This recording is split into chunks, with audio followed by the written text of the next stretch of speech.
I am powerful. I am important.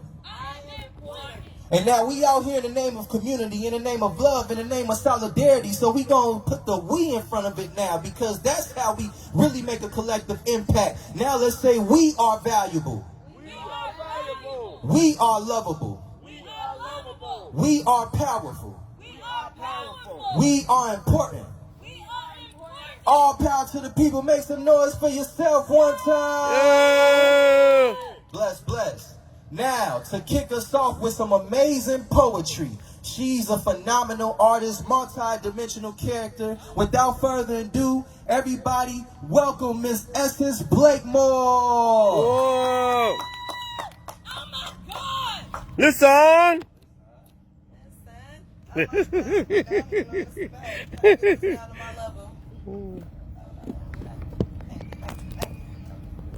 Please share this, share this, share this, share this. I am pretty sure. Positive, positive. Big thing comes small packages. So That part. Here I am. So my name's Essence Blakemore, as Louis said. I'm blessed to be here. I feel abundance, I feel love, and peace today. So I'm just happy to share this space. I'm gonna share a little bit of my poetry, my expressions, my art. So yeah, thank you for letting me share. This first poem that I'm gonna share is called Be the Light. Be the light and uplift. Use your voice. If not, find your gift. It may be hidden like a bottle in the ocean, surely to be found with enough grit, time, and devotion. We have to look within and learn that we're more than our emotions. Inspire, teach, and preach. Let's get the movement in motion. Society got us all drinking the Kool-Aid and we're not worried about the potion. We have to be the light and uplift. If intentions are right, join the fight and raise a fist. What I know is I'm American and my America can't stay like this. I'm American and my America ain't staying like this. We have to be the light and uplift. Please use your voice and find your gift, because we have to. Woo! Thank you. And let me just say, the crowd is amazing, looking lovely. I'm loving it. I appreciate y'all so much. I love the love, so thank y'all. I'm feeling that 100%. Okay. Yeah, listen. I don't even know what that's about, but I like that. Listen, say that. That's what a lot of people need to do. Listen and pay attention. I like that. I like that. Focus is everything. So I'm going to share this other poem with you all. I just recently wrote this on July 11th at 9:07 a.m. So I felt that this was more this was more than appropriate for the event, for what we're here to discuss. It's a very important topic, what we're here talking about. I'm just grateful for the space that we're here. Our ancestors, I'm wearing this shirt for a reason. Our ancestors are probably somewhere celebrating because of this type of conversation and the moves that we make. And so this poem is just a little expression. So this poem is called A New Task. A New Task. So I created an application the other day. It's exciting work that I get to do for my new job, okay? Because I just started this new position. I feel like I'm doing big things. But something just didn't sit right as I sat down and wrote out how do you identify racially? Every other race was easy for the most part until I got to mine. African American, comma, or black. But then I added ADOS. I can't really relate to any of them, so I deleted all the words. Nothing sits in the checkbox slots. I sit there and I try to think about, who am I? Who am I? Who are we? I am that I am, and I do not fit into any box. You won't identify me by when you have my people as chattel or stock. You will not call me a colored or African American and get me mixed in the shuffle. I am that I am, and I do not fit into any box. Call me descendants of kings and queens, because that's what's real, whether you like it or not. You can call us what we claim ourselves to be. With our heads head high, we're yelling, call us royalty. I am that I am, and we don't belong in no box. That's right. Listen. Thank you. Thank you. So I appreciate that, and that's just real. That's something that I really sat down and reflected on. I actually haven't went back to that work project yet, just because of how stifled I was with the whole racial part. But yeah, just a quick thing that I want to leave with everybody. I'm not going to share the whole poem, but I just want to put this out there. How are we society, but change so hard to find? Changing our ways and actions is a simple change of mind. I'm going to say it again. How are we society, but change so hard to find? Changing our ways and actions is a simple change of mind. Everything is a mind state. Listen. That part. Listen. Thank you. Yes. Hey, that was Usher's Black Boy. Thank you. Hey, yo, you already got the high set for me. I appreciate it. Let's get it. Peace, and love, justice, and black power. My name is Boss Van Kais. Thank you all for being here with us today as we collectively draft articles for reparations for not only the state, but also where we don't often focus our local intentions on at the city, county, and neighborhood association levels. We brought this framework of protest together for the simple fact that, a lot of us are tired of saying their names, and we are looking for alternative ways to express our determination and dedication to liberation. So my organization, the Black Army Brigade, is a community-rooted organization that provides leadership development opportunities and economic empowerment strategies for historically Black American youth that identify as ADOS, or descendant of enslaved, or the chattel enslavement practices that were here on this American terrain. And I like to differentiate that when, giving context, because often we are generalized once we get to, ascribing to different labels and stuff. And, a lot of our story and significance and importance to, the liberties that a lot of other ethnically diverse communities experience, it gets overshadowed once we get to conglomerating all of these identity sectors that include not only your orientation but also your where you're coming from, where you're all of those identity markers. So to differentiate that, we like to be an inclusive but also really distinct when we're describing and creating space for collective addressment for intercommunal conflicts. We are excited to be able to bring to you guys the Black Communal Legislative Assembly. What it is, it's a replica of the state legislature, and what we're doing here today is we're going to collectively draft articles of reparations by a framework that we use called community-inspired resolutions that will be proposed by our community representatives. So the community representatives are going to be everybody that registers and comes through. You'll be given an opportunity to come up to the mic, present your community-inspired resolution, and then step back for community feedback and responses. I encourage everybody to go to tinyurl.com/Black Communal Assembly. Sorry, okay.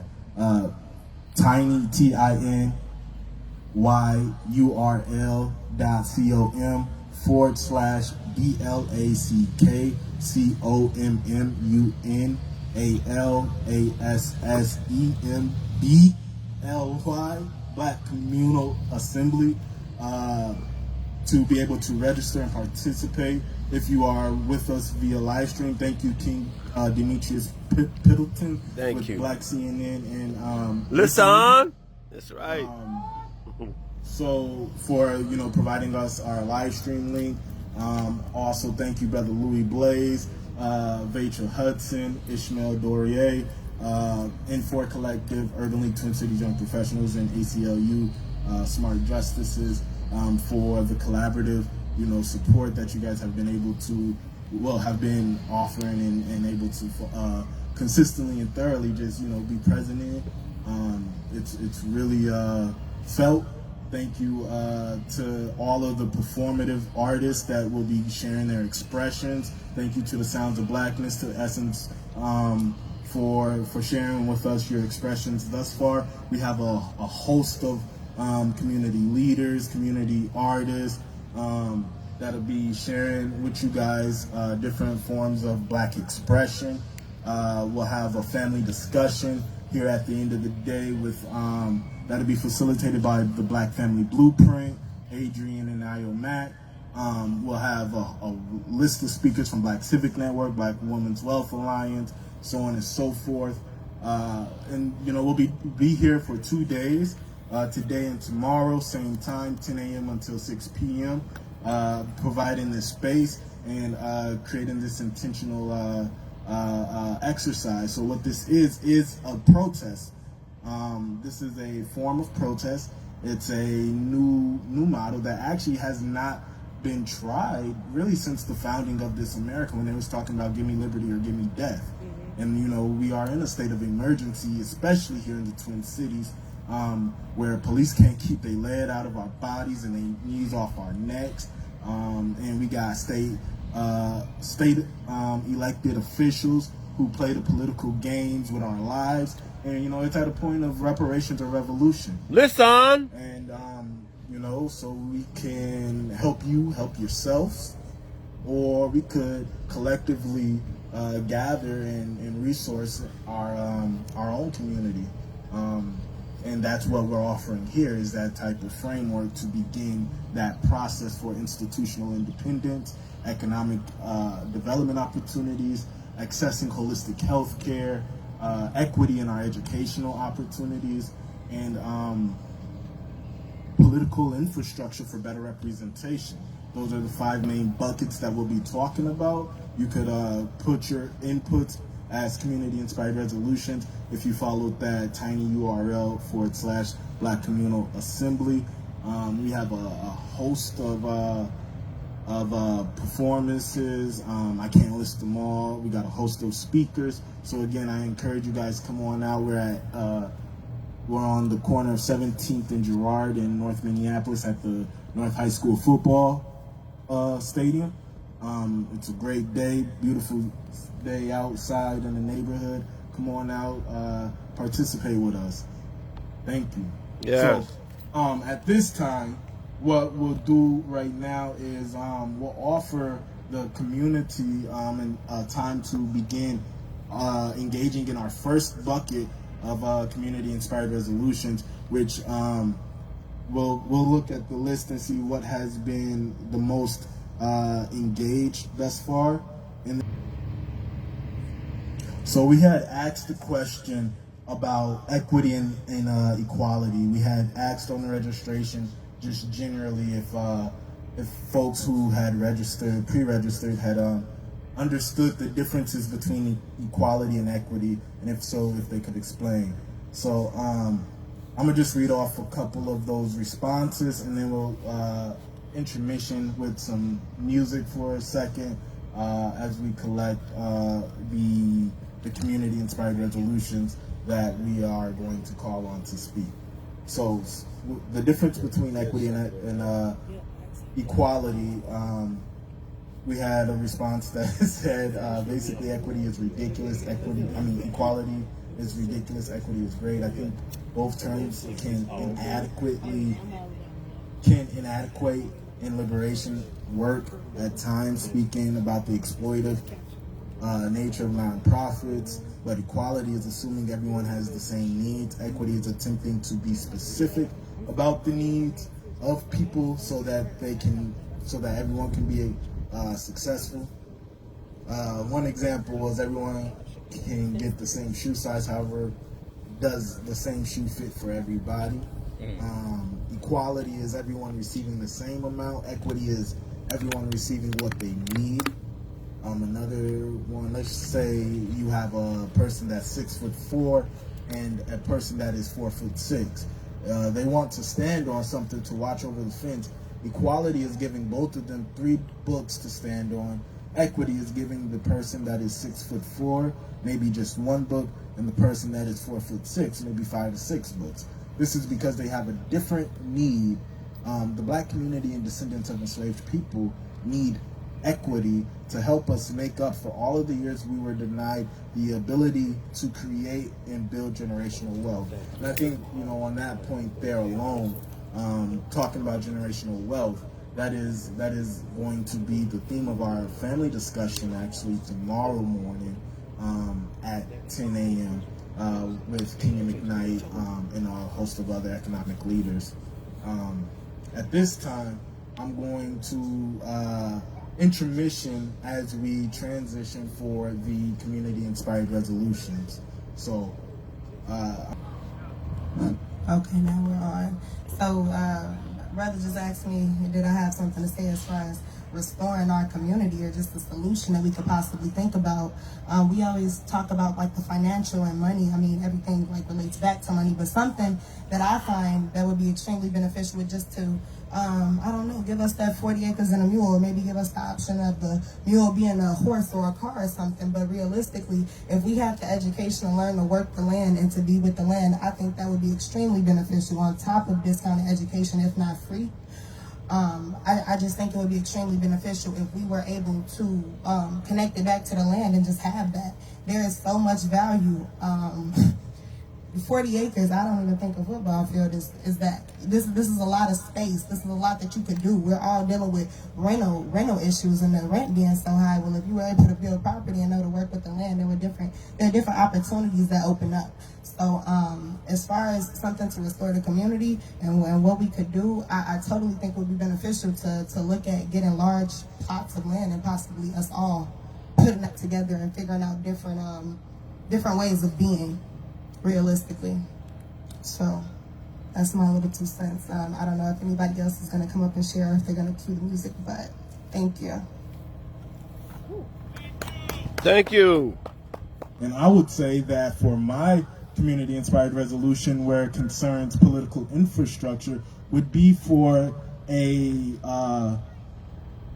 black city council of sorts, right? Where there's a racial equity lens and a cultural equity lens that considers and has a plan for how different policy budgets and things will be implemented with a black focus and with resources allocated to specifically our community. So that could look like whether it's like all of the black community organizations, Mother's Love, Juxtaposition Arts, and all whatnot, to come together into like one council. And out of however many orgs, say there's I think like 100 black culturally specific organizations in Minneapolis. Out of those 100, maybe like 10 to sit in the councilship, and they would be able to be the more immediate advocates, but that doesn't take away from the advocacy of all of the other community partners and leaders. It's just a way that we can really exercise political voting blocks and power blocks. Something that all of the other ethnically diverse communities do. They vote together, they advocate together, and they advocate for their culturally specific needs. And I think that as black folks, we too often want to be theoretically inclusive, and in that we give up a lot of our autonomy. So in order to combat that, I think it is okay to have affinity space for culturally specific ideas, just like every other group that has those spaces and create those spaces intentionally for themselves without ridicule. So my community-inspired resolution for political infrastructure would be to institute and empower a black city council. Thank you.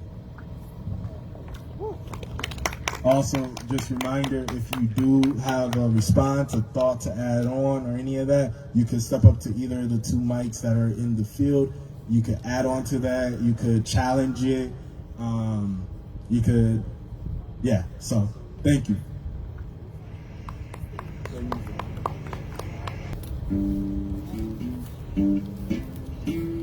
Make sure y'all share this event. Share this event right now. Share it to all the groups. Share it to all your friends and family. All power to the people.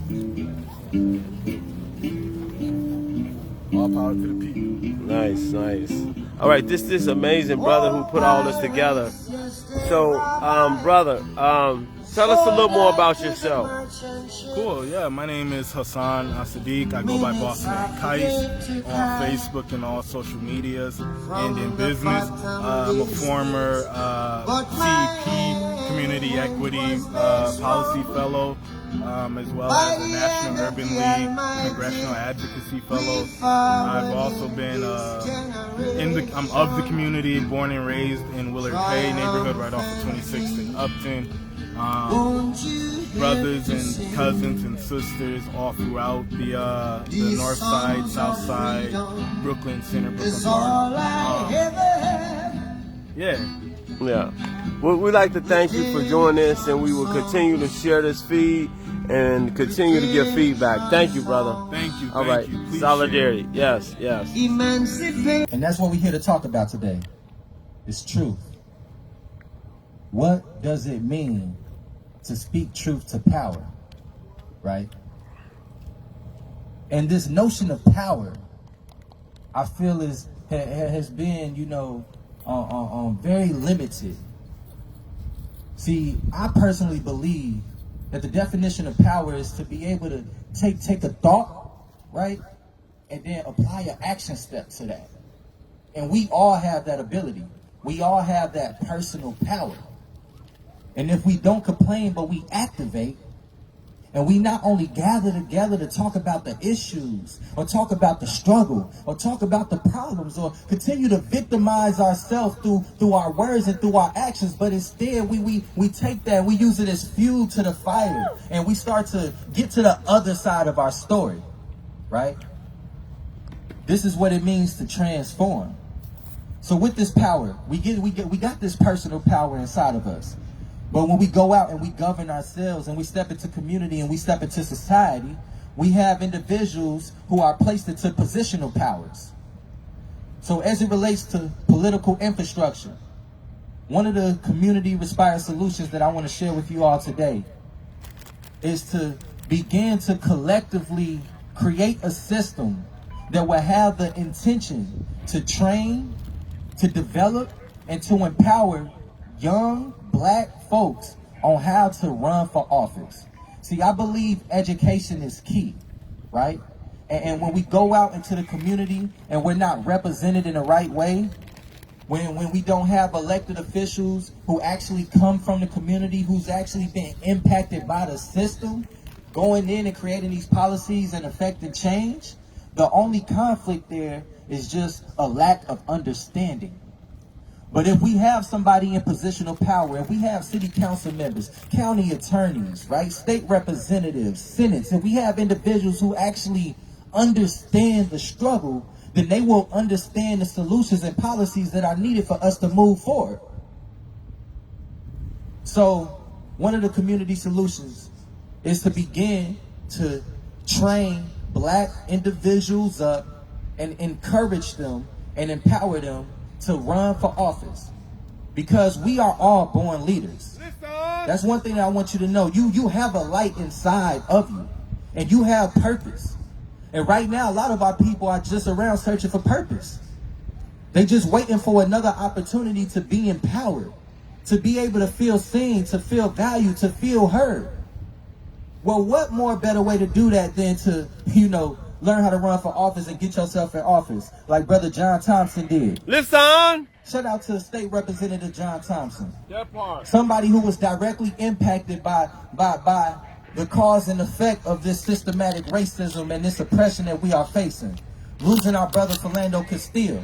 And he said, you know what, I'm going to take my voice and I'm going to move my protest from this megaphone over to the House. And that right there is leading by example. I've seen him do that over these last few years. He did it effortlessly and with power, but with intention. So, Black individuals, let's set up a BPP. Can I get a BPP? What that stand for, you might ask?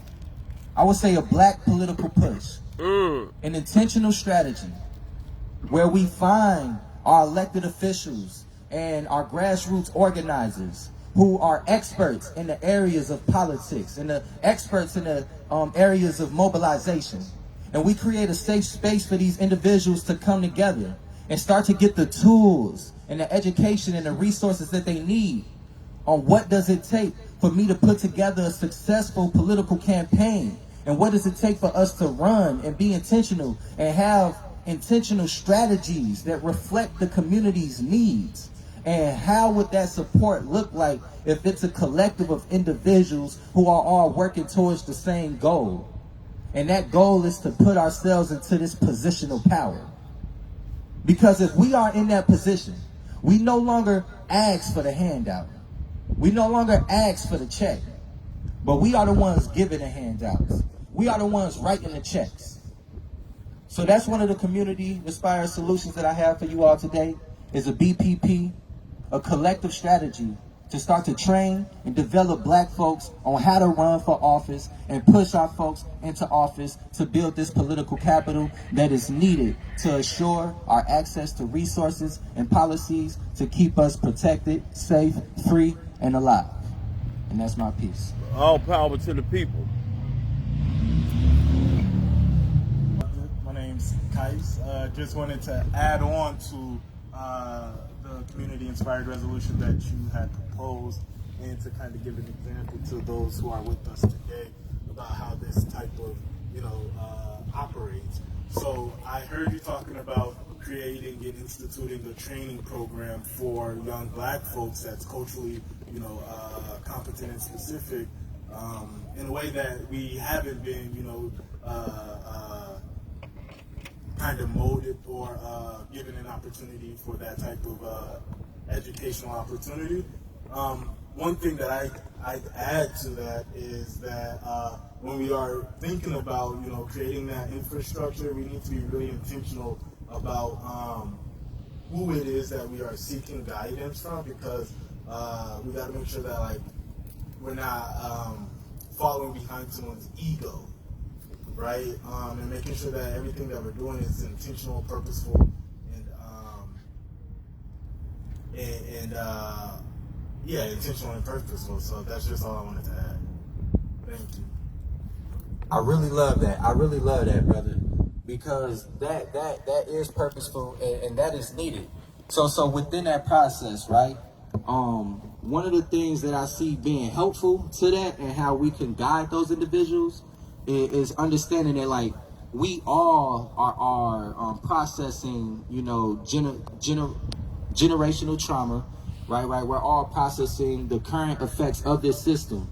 So when we get individuals into a space who just have that nature instinct of wanting to lead, that we make sure to not only provide them training and developing on how to run for office, but we also, before that, give them a process to do some more personal development. I feel like do some things that can help with that egotistical mentality, right? Or help with that see me perspective, to where we're only in it for self-interest, but we actually could provide them some resources or an outlet to begin to heal and process, right? Because one thing about being in positional powers, and this is what I'm hearing you get at, is sometimes we allow our personal power to get us into a positional power that we can't sustain.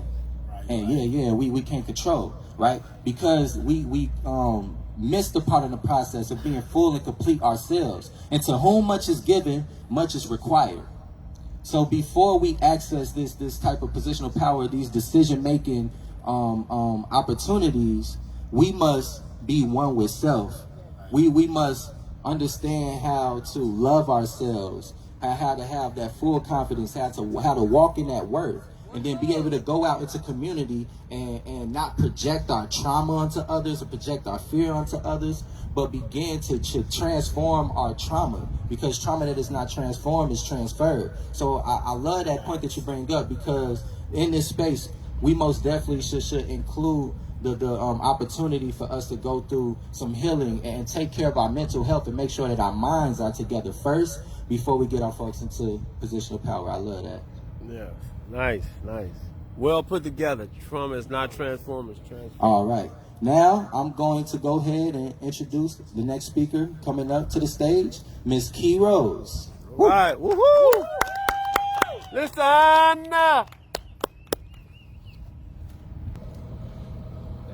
You so great, Rose. Thank you. I appreciate you.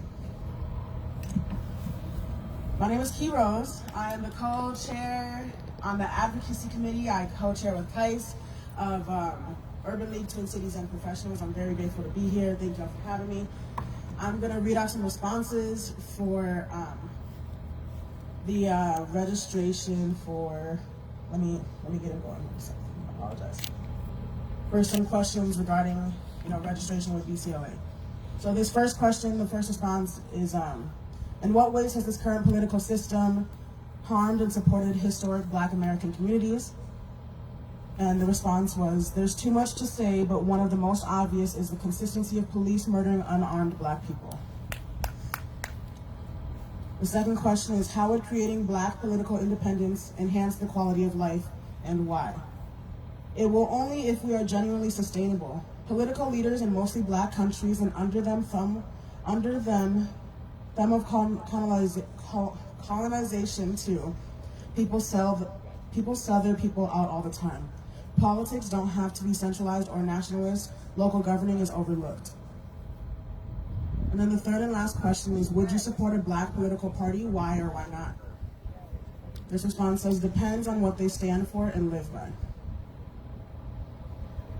And that is what I have for you today. Thank you for having me. Woo! Yes, yes, yes. Ms. Brittany Posey, you are up next. Sorry. Rachel Hudson.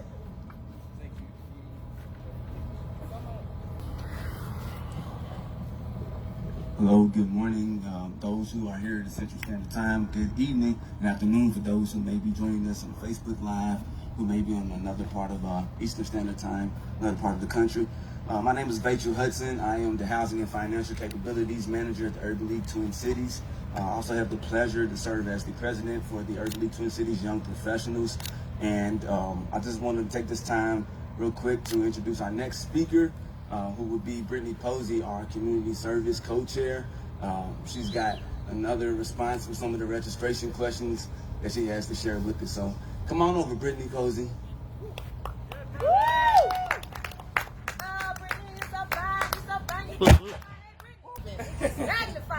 That was a bang, huh? Thank you so much. Like Rachel had said, my name is Brittany Posey. I serve as the Community Service Co-Chair for the Urban League Twin Cities Young Professionals. And I will be reading back some community responses. There was a question that was proposed, and the question was, in what ways has the community political system harmed and supported historic Black American communities? Thank you guys all for your responses. This one says, our current political system is the same political system that has enslaved our ancestors. It is white-centered, white-dominated, and white supremacist. It continues to perceive Black ADOS Americans as other, not fully owning or deserving of full citizenship and the rights and privileges inherent to it. These persisting attitudes result in reckless disregard to ADOS lives, reflected in the federal, state, and local policies regarding education, employment, public safety and criminal justice, and economic development opportunities. I cannot call to mind any way that this current political system has supported historic Black American communities. And that's heavy. Yes. That was a real response right there. So definitely appreciate the responses.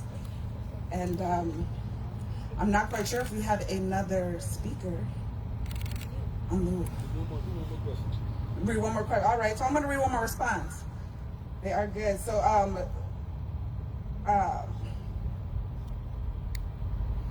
let me see. How would creating Black political independence enhance the quality of life, and why? And the answer is that it would empower us to focus on ourselves alone and prevent the co-opting of our struggles by other groups capitalizing on our historical oppression. It would allow for the development of political candidates committed to the reparations and liberation. It would be a space devoid of white gaze, white opinion, or influence. Why? Because it would be ours. And with vigilant oversight cannot be taken or exploited for others' gain. And that's it right there. So thank you so much for giving me this time and space, y'all. And thank you thank you so much for believing in me. Yes, sir. All right. I'm going to read a few more responses for how would creating Black political independence enhance the quality of life. So we had somebody respond that the only way we'll be able to enhance the quality of life is if we are genuinely sustainable. Political leaders in mostly Black countries and under them thumb of colonization too. I believe Key Rose wrote this as well. So once somebody responded, it would give young Black men something to live for, something to fight for. We can't lead our families or Black women until we learn our rightful place.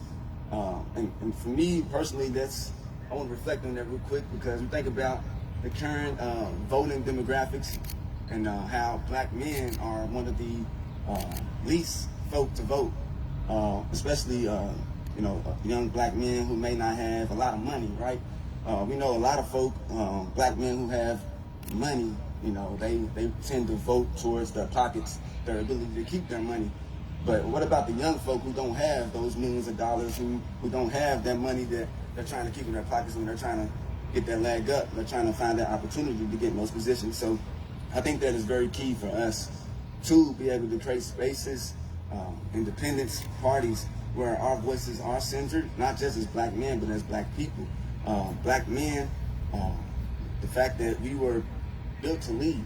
We were built to lead in the way the political infrastructures have wrongfully, denied us, targeted us, abused us, took us out of families, put us in prisons. They use us for sports and entertainment. So I think that is very important for Black men especially to come together to figure out where they want to stand on the political line.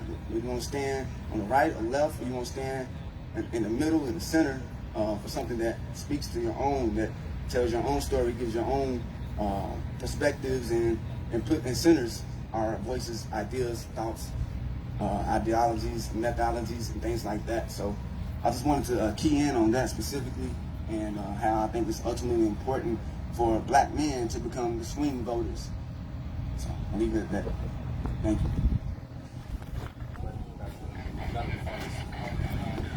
All right, folks. So once again, I just want to thank everybody for coming out today at the BCLA. This is our first annual Black Communal Legislative Assembly. It is a demonstration of a peaceful protest as we come here together with the intention to speak about reparations and liberation, right? So now I have the honor and privilege to introduce our next performer for this afternoon. She is a multi-dimensional artist, and she is an artist by nature. Listen! Everybody make some noise. She will share some poetry for us for Miss Tande Seasway. Listen! Love. So Yeah. prepare. Prepare. Like my brother over here, just make sure that you listen as she drops it on us. She's going.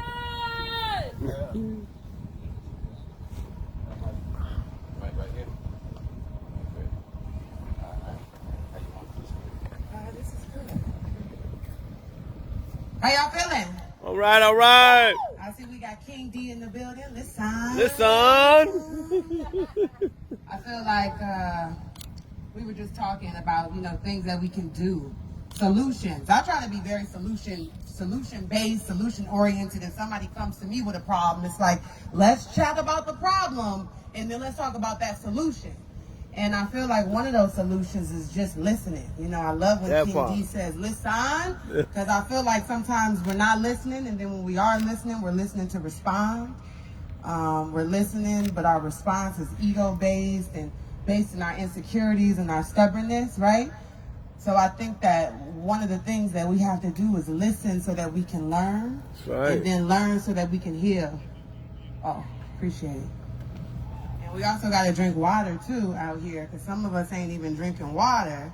Okay, we're dehydrating our bodies and our minds, and then wondering why we're not performing correctly. And these are things that I'm working on myself personally. Right now I'm working on healing, because I want to be the best that I can be. So I'm always seeing where I can improve on, because it's like the oxygen mask piece. How can I help my community if I'm not straight, right? Right. And I think that that's the main thing. We were just talking about that last night. A few of us vegan chefs, we have a little collective, and we were just talking about how the system has always oppressed us. You know, they're giving us these small victories in my Malcolm X voice, which is good. But just as a whole, I feel like sometimes we wait on them and we wait for them to give us something. And I just am at the point where I feel like they're never going to do right by us. Never. It's never going to happen. So, therefore, I feel like we have to begin to do right by ourselves, so that we can do what we can do in this world as they give us these small victories, and as they start to recognize Tulsa, right? And as they start to tell the truth about some of the lies that we've been hearing all this time. I have an organization called Vegan by Nature, and not that we push people to be vegan, but just pushing oppressed people to be healthy, right? Drinking water, eating fruits, eating vegetables, cooking at home, knowing that that same meal that you can get from your favorite restaurant, you can make at home with your children, right? Vegan mayo is vegan milk and a little bit of oil, and you put it in the blender and you do some things, and then it gets real creamy and thick, and you got your vegan mayo, right? So we're really just trying to not push a narrative, but encourage people to learn on their own, right? And share our perspectives, hoping that it will encourage people to empower themselves, because my mom always said that no one can empower you. You have to learn and gain the tools and resources that you need in order to empower yourself, because once you get that knowledge, sometimes it's hard to look the other way. So we just have to start looking for that knowledge and making sure that we're giving our babies that knowledge as well. So that was my little 2 cents. And I'm going to do a little bit of poetry for y'all today. I'm going to take a sip of water first, as we're talking about thirst. Okay. Yeah.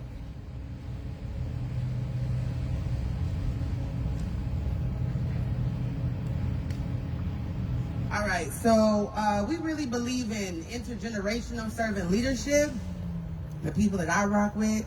So that means from the babies to the elders. The babies can teach the elders can teach the babies, and we like to interweave and mingle.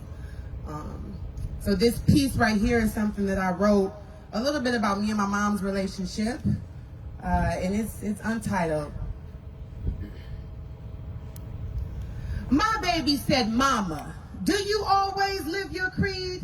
I thought to myself, that's my princess, my baby, my seed. In our garden we hoe, plow, and pull the weeds, because we want nothing but the finest organic ingredients to our mouths we feed. They say it's nervy to be curvy, but my baby says, "Mama, I like your style. I love the way you walk. Can I hang with you for a while?" She says, "Mother, you are a phenomenal woman, and pretty women wonder just where your secret lies. See, you're not cute or built to suit a fashion model size, but when you start to tell them, they think you're telling lies." She says, "It's in the reach of my arms, the span of my hips, the stride in my step, and the curl in my lips." She says, "Mother, you are a woman, phenomenal woman. Mother, that's you." She said, "Mama, I'd rather see a sermon than to hear one any day. And I'd rather one should walk with me than just to show the way. See, the eye is a better pupil and more willing than the ear. See, advice may be misleading, but examples are always clear.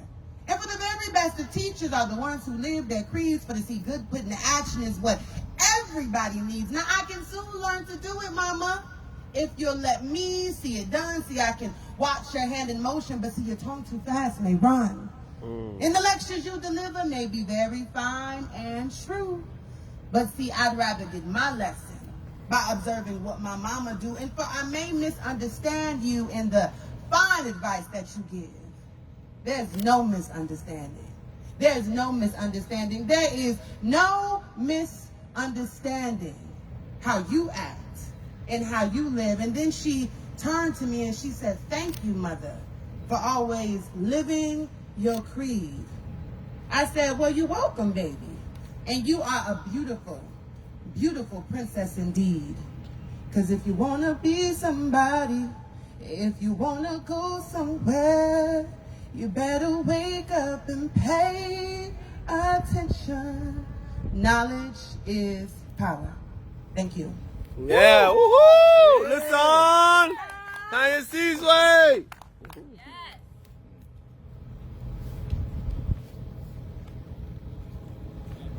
All right, so I competed in a pageant called Miss Black USA about 3 years ago.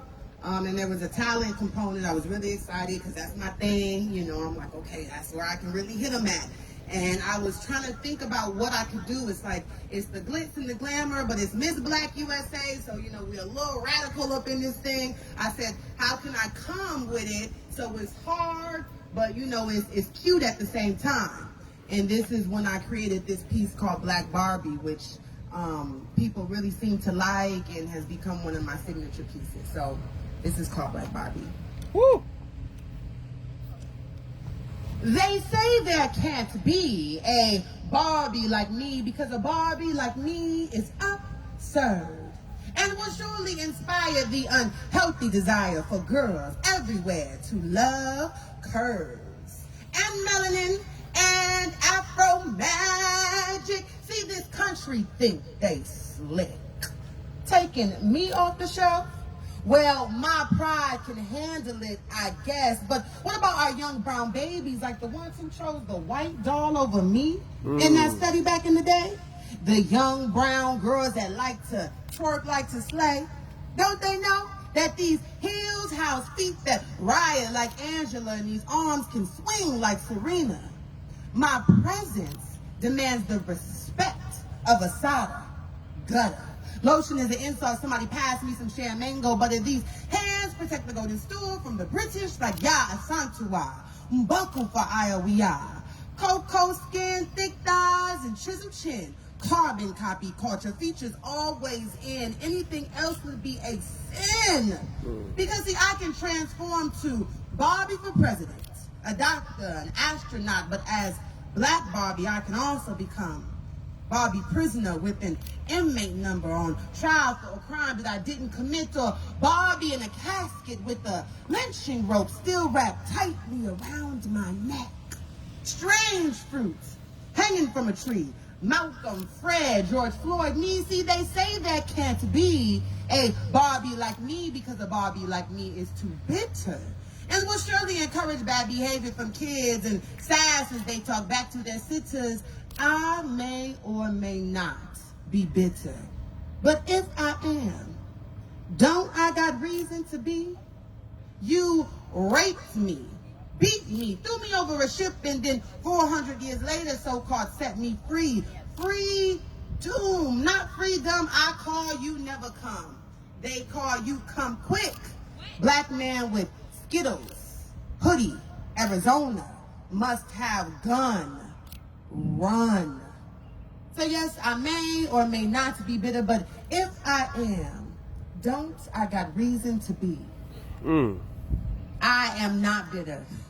I am a Black queen, rising phenomenally born in the Congo, sent to eat in the kitchen. I laugh and eat well, and I grow strong. Black woman, Black queens, we have and will always carry on. So Mattel, just how you wanted to create a doll in the likeness of your own daughter named Barbie, we want the visuals, our young Black gifted babies to see, to be images of women who look more like me. Thank you. Oh, yes! Listen! Woo.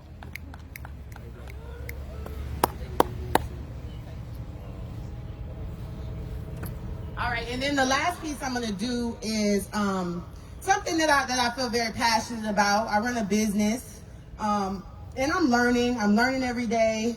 And something that my mom was always really big about is professionalism and customer service. And something that I feel like we're lacking in this world. My thing is, you know, you go into a restaurant or you go into a theme park or, you know, you go to pick up your dry cleaners from the dry cleaning person, and you never know what kind of mood someone's in. You never know what kind of day somebody's having. So that's your opportunity to provide kindness, right? To network with them. Y'all might have similar interests, or even if you don't want to network, to at least be professional.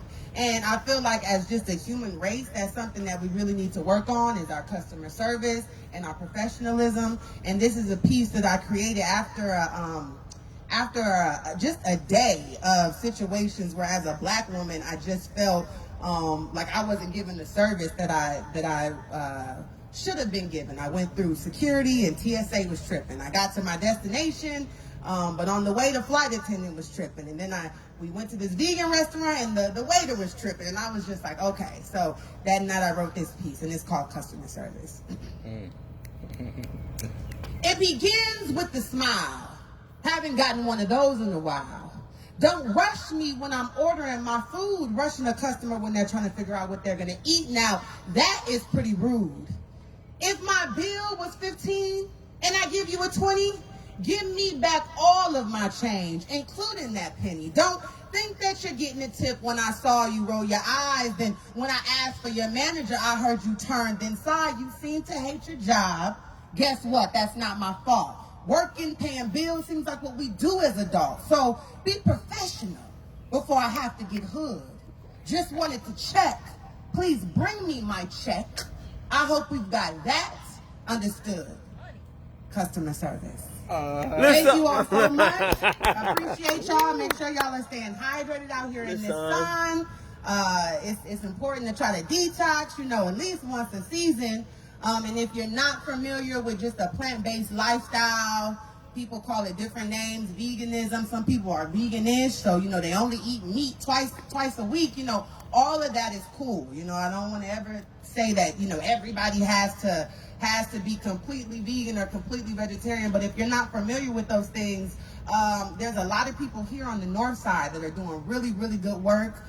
Myself, Vegan by Nature. There's the Stoned Alkaline. Y'all might know him. He's been putting in work. Akil, I forget what their last name is. The Elamines, if you don't know about him. So there's a lot of people here that have the resources and have the education, and I would strongly encourage you all to get locked in with them, get on those mailing lists so that you all can begin to receive that information. Thank y'all and have a nice day. How can we support your work? Oh, yeah. So y'all can follow me on Instagram under Vegan by Nature. We got a lot of great things coming up.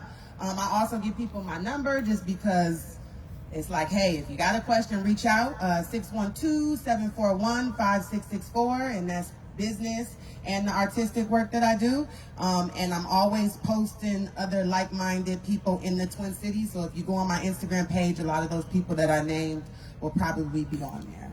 Thank you very much. All right.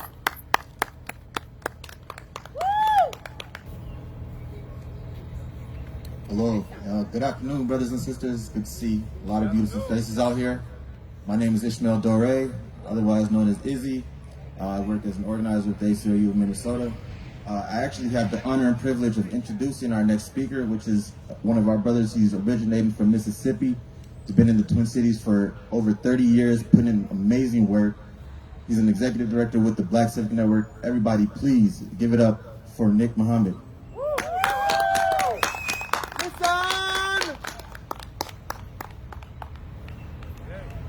Nick Muhammad and his crew is about to bless us with some knowledge here. These mics is not set up to be height undiscriminatory, you know. I'm gonna bring it down just a little bit I'm from that part of the ancient people that was, you know, the Bantu. Gotta learn about me. No, we ain't vertically challenged. The world couldn't handle us if we was taller. So we where we supposed to be.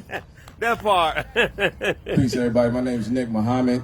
I'm one of the members of the Black Civic Network.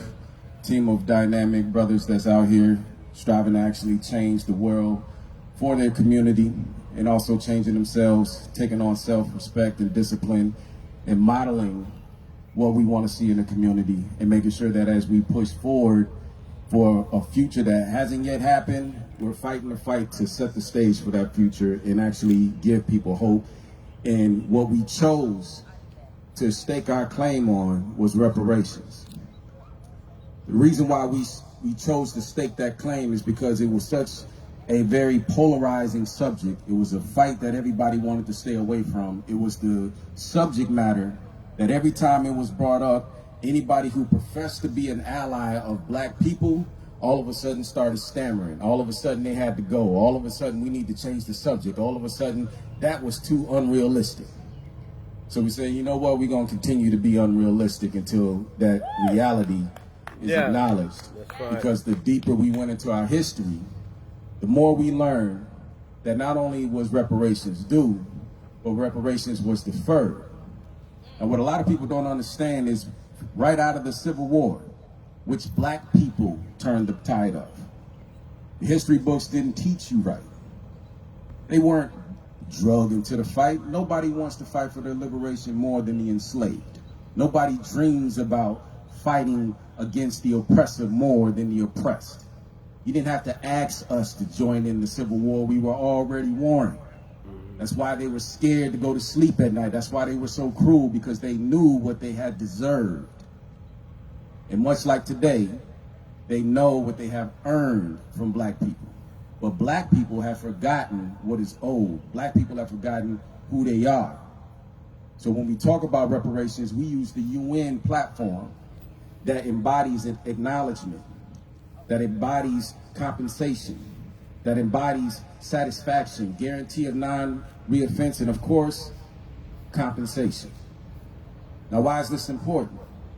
It's important because at the end of the day, any community in this country can be traced to the inception of this country and its proximity to it. Meaning, if you were here at the beginning, this country treats you the exact same way that you were at the beginning of this country as we currently exist.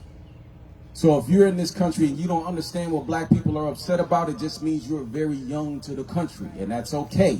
But you gotta do your homework. Don't come into our house trying to tell us what we should be upset about and what the priority is. That's where you get lost. That's where you're no longer an ally of black people.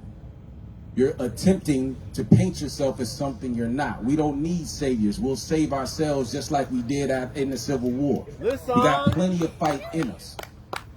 Now, the reality is we have to become cognizant of our power. That's what we're here to talk about today. Reparations is not a handout. It's a debt. It's a bill. It's due, like the lights, water, rent, mortgage. That's what we are to this country.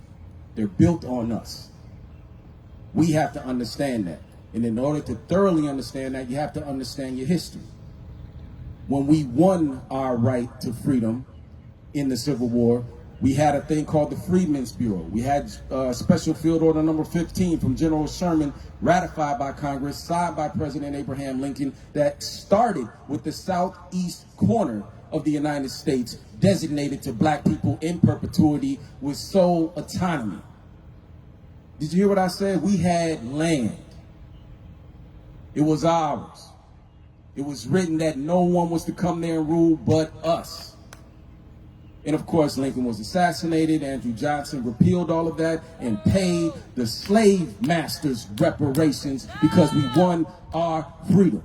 And if that don't boil your blood, then you probably ain't from this blood, and you need to be quiet and figure out how to get in tune and get educated. And it's okay not to know, but don't move when you don't know. Listen. Now that brings us to today. Now, as we look around today, the biggest challenge we have is understanding who we are first. Nothing is going to come to us until we recognize who we are. And the second we recognize who we really are, my challenge to our community today is take on as much responsibility for what you know about us as humanly possible. I wear this shirt not because it's fancy, but it embodies ideas that I want to remember every day. We are anointed by whatever creator you want to call them by. We're chosen because we made it through that institution, one of the most barbaric institutions ever to descend upon humanity. And we're here as descendants of those people. And that strength is still inside you. On the back, it says evolutionary. Everybody loves to talk revolution, but you got to remember, there is no revolution without evolution of thought, spirit, mind, actions, which means it starts in you. There's no enemy without you that's greater than the enemy within you. So if you're ignorant to yourself, you're already starting the battle off at a deficit. You're already losing. So before you start pointing at who's to blame, look at yourself and say, am I the best version of myself that I can be? And if you're not, start there. And I promise you, you'll learn real quick that you're more of a leader than you ever thought, because there's people watching you as you begin to reinvest into yourself, discipline yourself, example yourself, and make sure that you're demonstrating the principles that you want to see the world demonstrate to your community. And as we all begin to invest in ourselves in that fashion, taking on personal accountability first, we start to see that there's other people doing the same. We recognize real with each other. We link up. Now it's stronger. We got to look at it like this. Justice is a river. That's what our elders used to say. Now, if we want to be able to carry justice, we got to have things that can retain the waters of justice, which means that when we walk down to that river, we can't walk down to that river with buckets and boats that have holes in them, because if they have holes in them, what's going to happen? We're going down. Now, we ain't trying to go down. Now, if you don't want us to go down, check your bucket. Your bucket is yourself, your spirit, your mind, your body. Make sure it is sound. Make sure it can hold the generational justice and the capacity for it that you want it to hold, because you are a part of that power. You are a part of that change. That's where it's going to start. And I promise you, if we start there, there's nothing in this country or this world that will stop us from having the future that we dictate and that we want. But it doesn't happen in a fantasy way. It happens if we start it within ourselves and build and take on that responsibility amongst ourselves, and nobody else can take that from you. And as it expands in our community, each one of us affecting the people around us, now we're in the position where reparations not only is demanded and ascertained, more importantly, once we receive the things that are settling the debt that was due our ancestors, we're not going to squander it the second we get it. Listen. My grandparents used to say, a fool and their money shall soon part. I used to wonder what they was talking about. That simply meant, I can give you $1 million, but if your mind state is poor and broken, that $1 million will be gone by the end of the day, because you only see value in material things.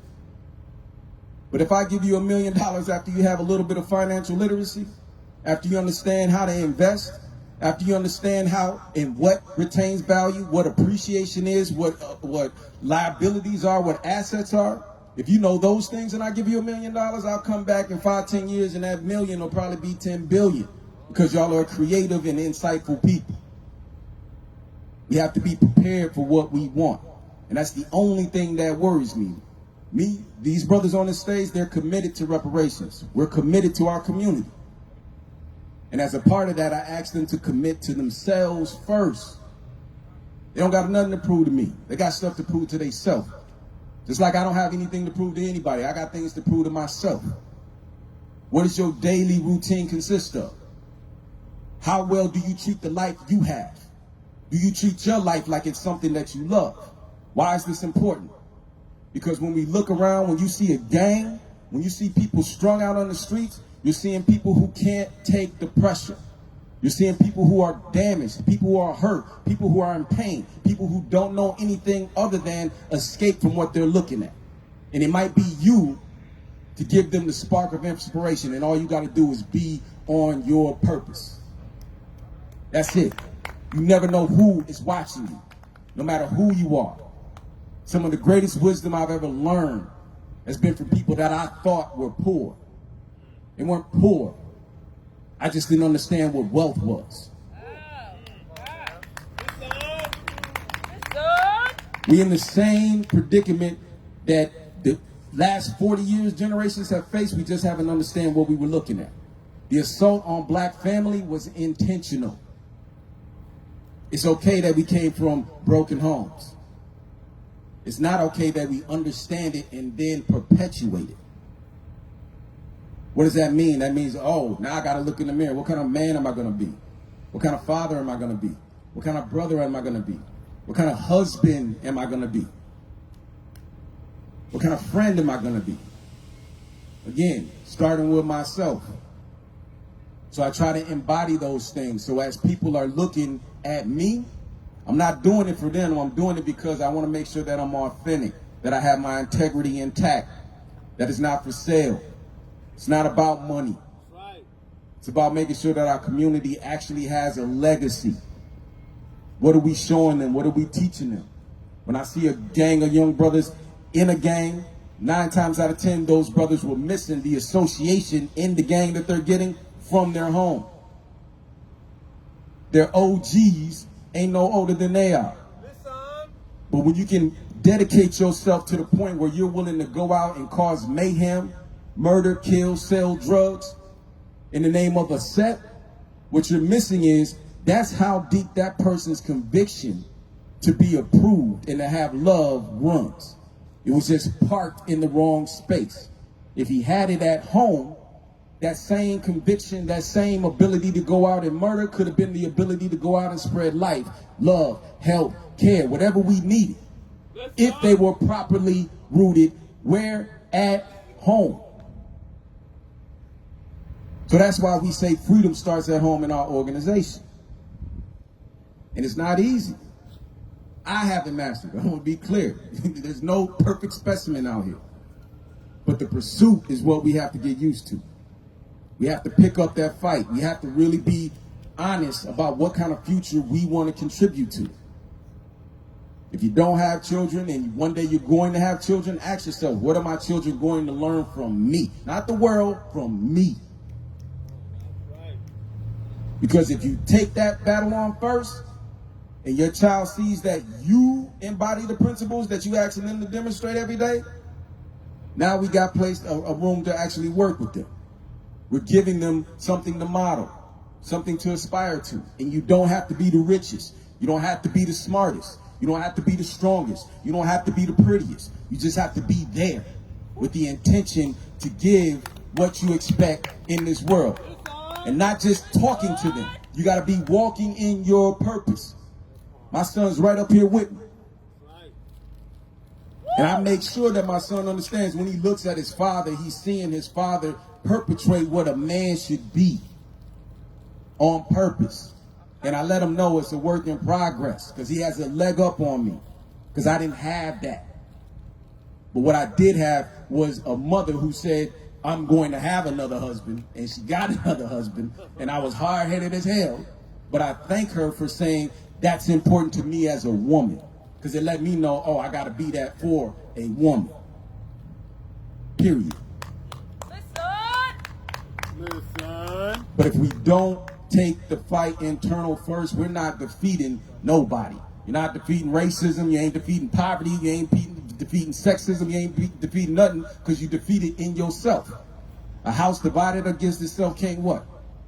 Stand. That's right. So if you divide it, how you going to intimidate anybody? How you going to defeat anything if you ain't even on your purpose? Start with you. Then reparations becomes possible. We're going beyond the ideological view of reparations. We actually have authored a bill. You know, Senator Champion is taking care of the revision and everything else. We're opening it up to the community. There's plenty of things you can get involved in. But you're not going to help me until you help yourself. You're not going to help your community until you help yourself. And that's not selfishness. That's making sure that you're efficient. Because make no mistake about it, we are at war. And if you're at war, you need to know that the soldiers around you can carry their weight and carry yours if necessary, and you can do the same if you want to win. Victory is not determined by them. Victory is determined by us and our preparation. So if we haven't taken the time to prepare properly, we're doing ourselves first and foremost a disfavor. this favor. At our core, in our community, our families. And remember, it's not supposed to be easy. That's fine. I don't care if you start for a whole year, you starting and stopping. I don't care, because that means half of the year you was on point. Take your small victories. And soon enough, the second year, all of a sudden, you 3/4. Then you a whole year.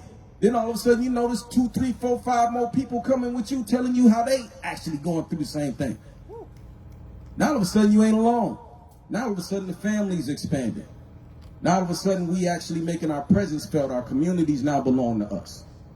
I don't want to hear nothing else about violence prevention, and I'm not knocking anybody that's doing it, but at the end of the day, we got to call it what it is. There's no programs that are going to substitute the love that is missing from broken Black families. So if we want it to stop, we have to begin to honor the family institution again and raise the value of it again, because that's where the battle starts. That's where our self-esteem is either validated or broken. And then we go out into the world and show the world what we learned at our homes.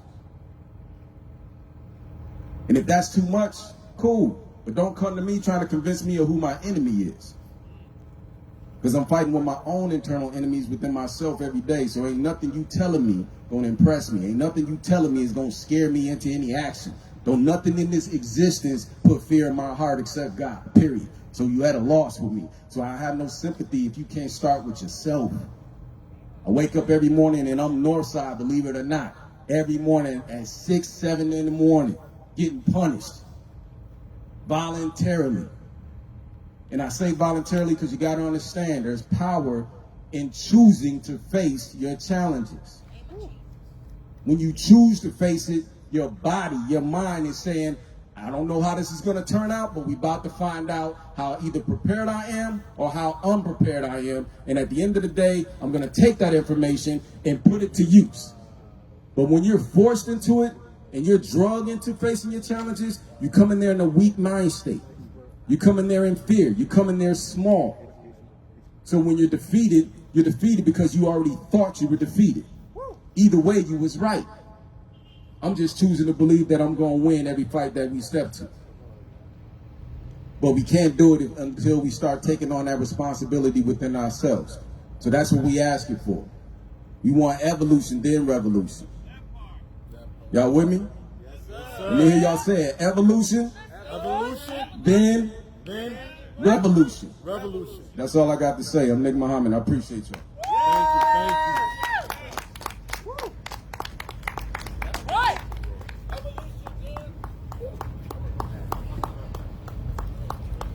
Thank you.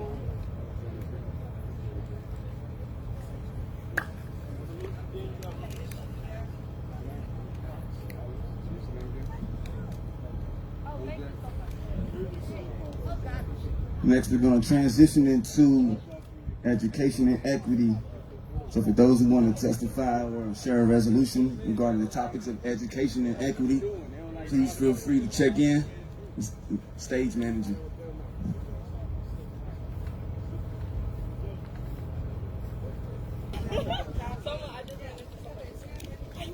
Yo, can I get y'all attention real quick? So my dad just got done talking. He runs Black Civic Network. Black Civic Network is hosting a reparations town hall on July 30th. It's like a 2-hour Zoom call. Black Civic Network, we're all in that back corner over there. We all got QR codes you can scan on your phone. It'll pull up a quick survey and get you registered into the town hall with us. If you want to come out and show support for us. And yeah, that's my announcement right there.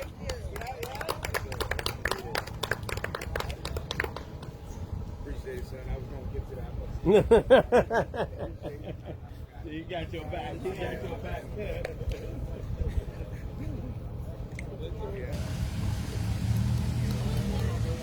Peace. Thank you. So we'll be moving towards our next foundational topic bucket, which will be equity in education.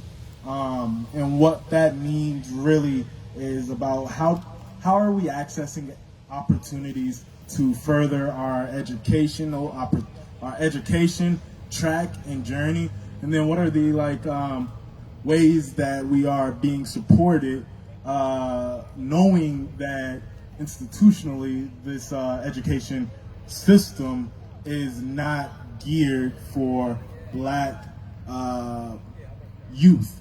And a sister just had mentioned to me about how, by the age of 4, they're already creating prison populations from the statistics that they receive from the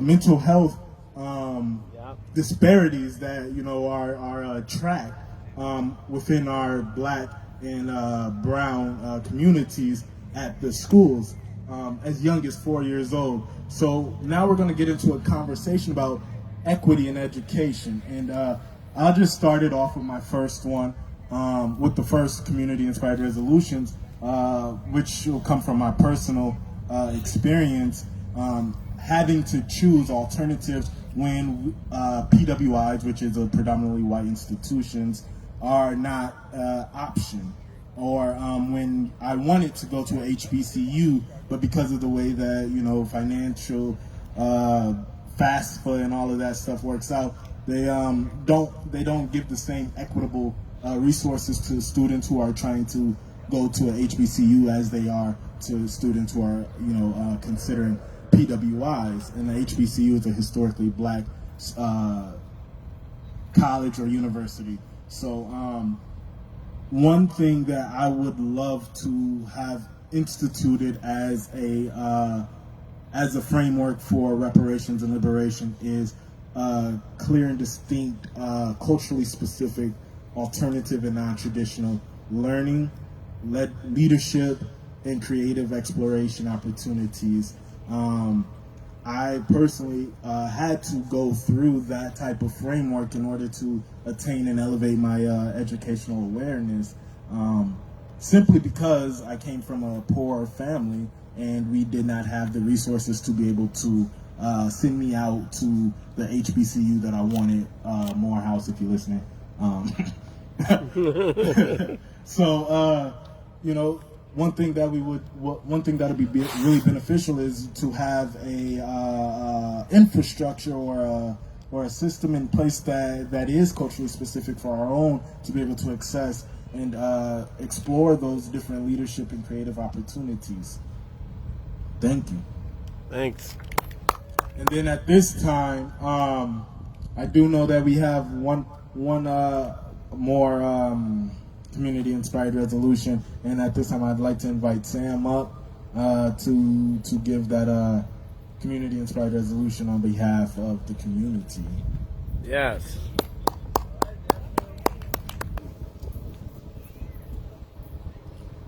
Okay, first I want to say thank you for allowing me the opportunity to just talk really fast. I'm just going to go through some of the questions and a few of the answers here.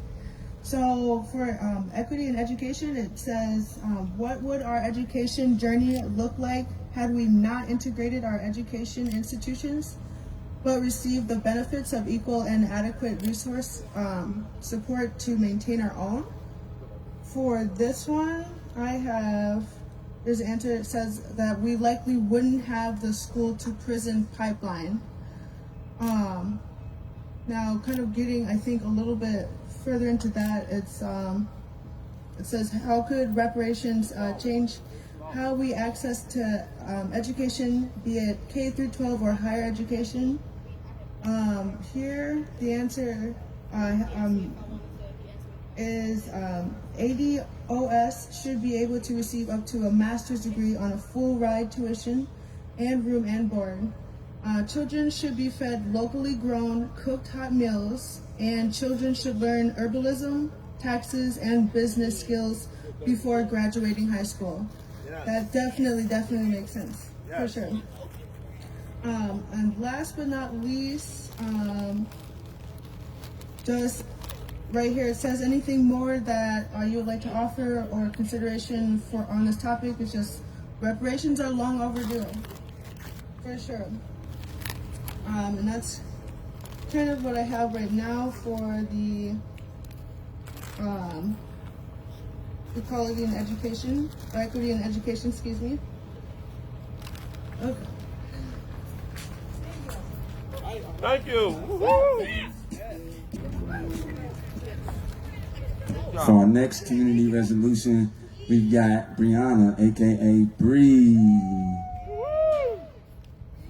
Get him, Brianna. Hello, I'm Bree. Okay, Bree. So, the first question is, what would our education journey look like had we not integrated our education institutions but received the benefits of equal and adequate resource support to maintain our own?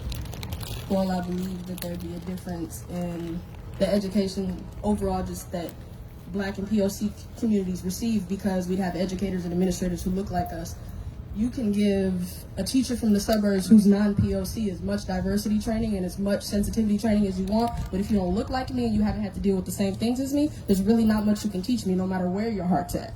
So I believe that we would just have better access. There wouldn't be such a disconnect between children who have mental health issues and problems at home, because they would feel comfortable talking about those issues with administrators. We all know that don't go to that school telling them white people our business, so we know what that's about. So I believe that children would be a lot more comfortable. There would be less, there would just be less issues with children finishing school and being able to stay there and do it successfully, because they go to school and they see people who look like their mothers and fathers, people they can talk to, so. Like that. Okay. Excellent. So next question is, how could reparations change how we access to education, be it K through 12 or higher education?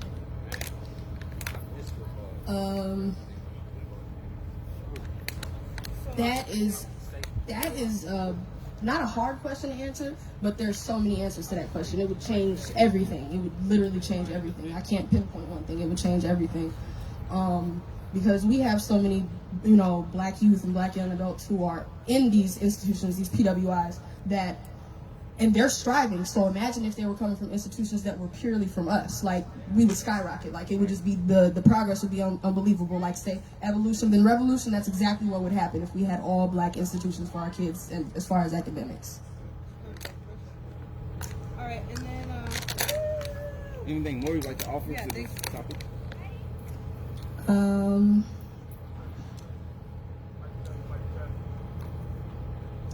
Nothing much. Keep your vibrations high, drink water, and mind your business. While the music's playing in the background, I'm just going to quickly read off a few more responses from the registration regarding equity in education. And the question was, what would our education journey look like had we not integrated our education institutions, but received the benefits of equal and adequate resource support to maintain our own? A few responses are, I think we would have more control over our narrative and what we as a people learn to be true. I think it's important that it's a required part of all American history taught. Another response is, it would bring order to the natural order of the family, according to urban apologetics. Another response is, we likely wouldn't have the school to prison pipeline. Someone responded they would have went to trade school. Another question was, how could reparations change how we access education, be it K through 12 or higher education? One of the responses was, ADOS should be able to receive up to a master's degree on the full ride tuition and room and board. Children should be fed locally grown, cooked, hot meals. Children should learn herbalism, taxes, business skills, financial literacy before graduating high school. Another response was, we need finances to build our own schools and keep them funded. Another response was, it might help level the playing field for education and its access accordingly. Another response was, we wouldn't have to fight to keep CRT. The kids would have new books, air conditioning, heat in the classrooms. They would have good food and immediate health services, along with mental health representation, clean clothes closets, winter clothing, and shoes. We would have what we need to care for our own in the spirit of Black Wall Street Tulsa. Thank you.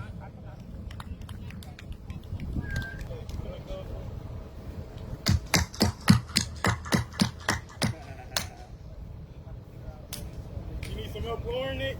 Yeah.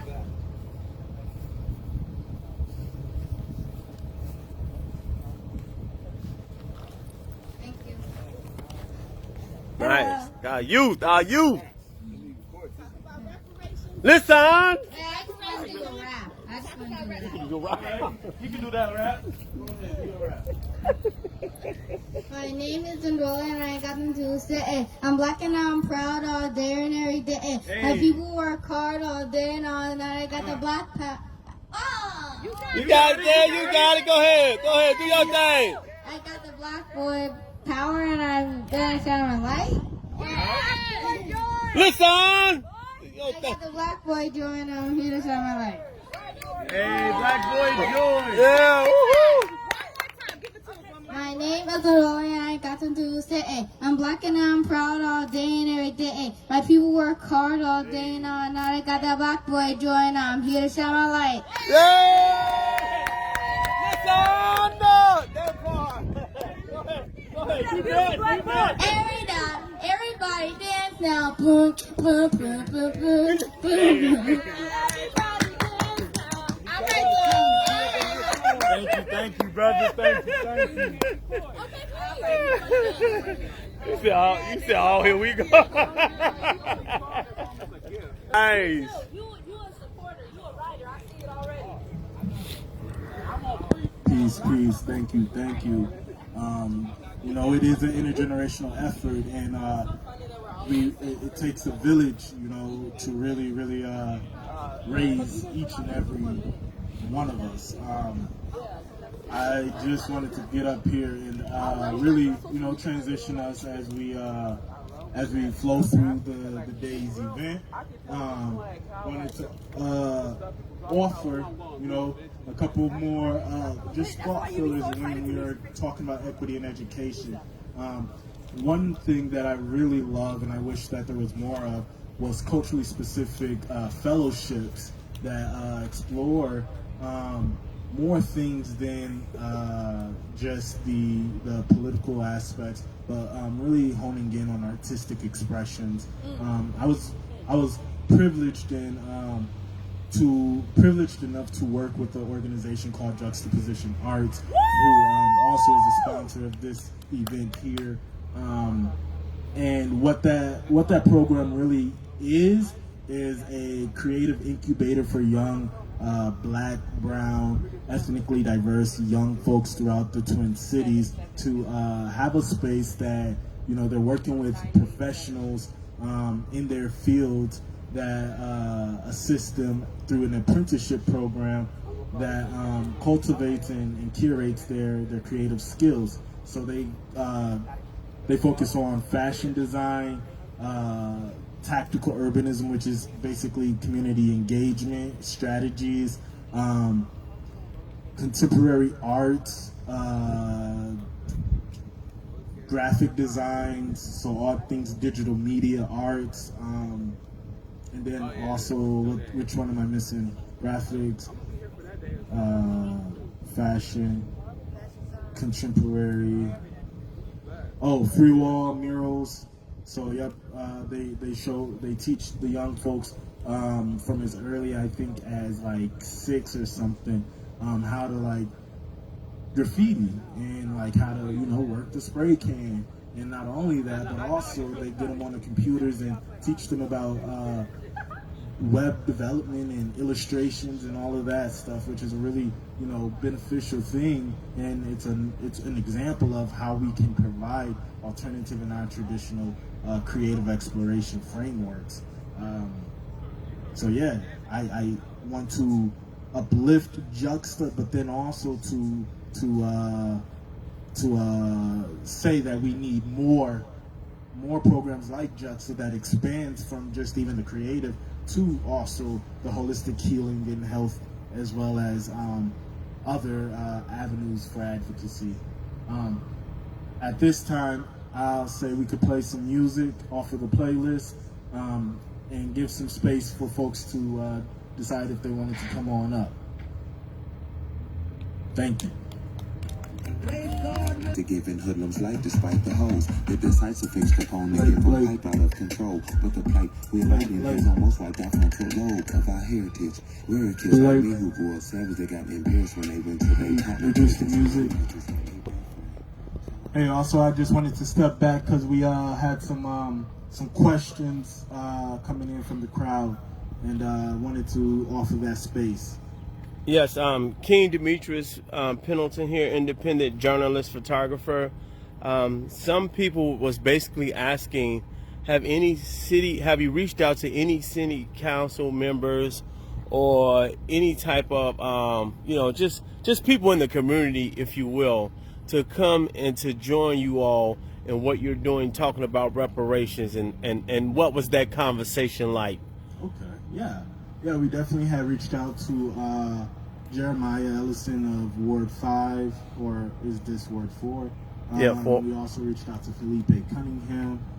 Brother John Thompson might make an appearance as state representative.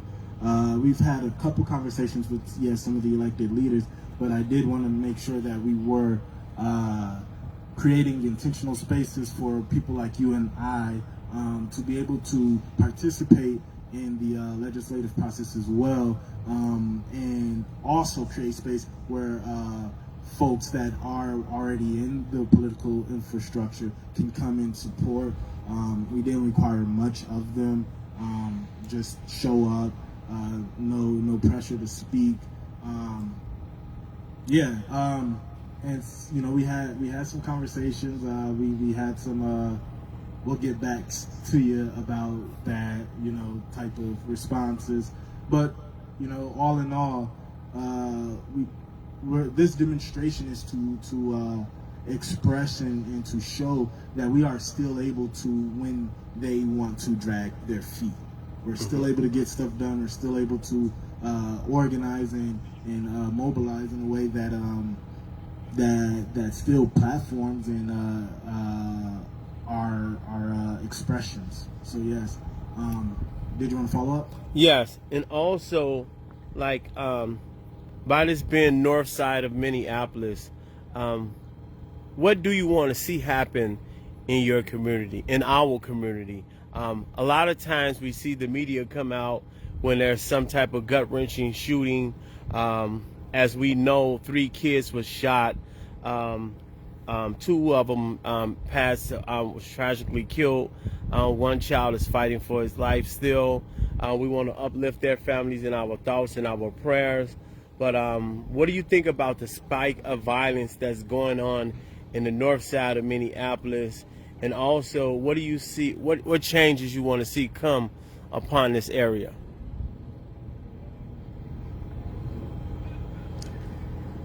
Yeah, I'll speak to the media piece first. I was actually in thought yesterday, or not yesterday, but on the 9th, when I had the original press conference. There was also at the same time a press conference for,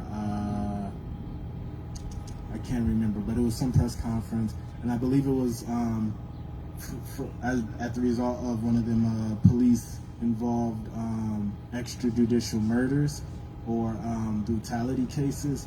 And one thing that just kind of like permeated my mind is it's so funny how not only the media, but how attached we are to the media's narrative, that we prioritize, and it's not to like, say reassess our priorities as a community, but at the end of it we do, because we are quicker to show up to moments of trauma as opposed to proactive moments of dedication. And then speaking on to the, some organizations are really making profit off of, continuous press conferences and stuff which they exploit Black trauma, and it's a continuation really of an already exploitive practice that white media has a monopoly on, and we see other agencies up and coming continuing that same legacy of really defining the narrative of the Black experience around trauma, as opposed to moments in which, like this, which we are not only celebrating our resilience, but then also creating action plan to continue it forward. so that we ensure liberation.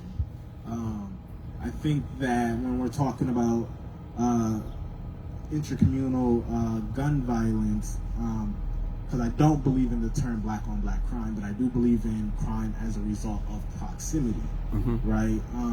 I think that the solution to intercommunal gun violence is a conscious community that has accessible resources that support their transformative experiences. So a lot of us, as was mentioned earlier, are battling and working through this thing called trauma. And what we do know is that trauma that isn't addressed becomes transferred. And then we get to talking about this thing called generational trauma. And what we really are talking about when we're talking about that is trauma that lives inside the body, right? When you are hurt, you are likely to hurt others who you perceive to have similar intent as, or characteristics, or markers of another person who has hurt you. So one thing that we do to combat that stigma of gun violence in our community specifically is we provide an immersive violence prevention program through the Black Army Brigade with Atlas Defense, where we aim to disrupt that association that our youth and young folks have with their firearms and with their other community members. We do so by providing this training space and educational opportunity that really redevelops and reconnects their association of what the purpose is of firearms, what's the legalities, who can hold them, why you may want alternatives as options, and then really to really up the value of something that is devalued. Gun access in the neighborhood is as easy as going to the corner store for a can of pop, and I think more people would be more responsible with their firearms if they legally own them. We got a lot of burners out here that are not necessarily attached to anyone that lives here, right? So they're more likely to utilize those types of weapons that aren't traceable back to the immediate community members. And then also one thing I would say is we also really address folks trying to buy firearms for other people, which is also something that really plagues our community.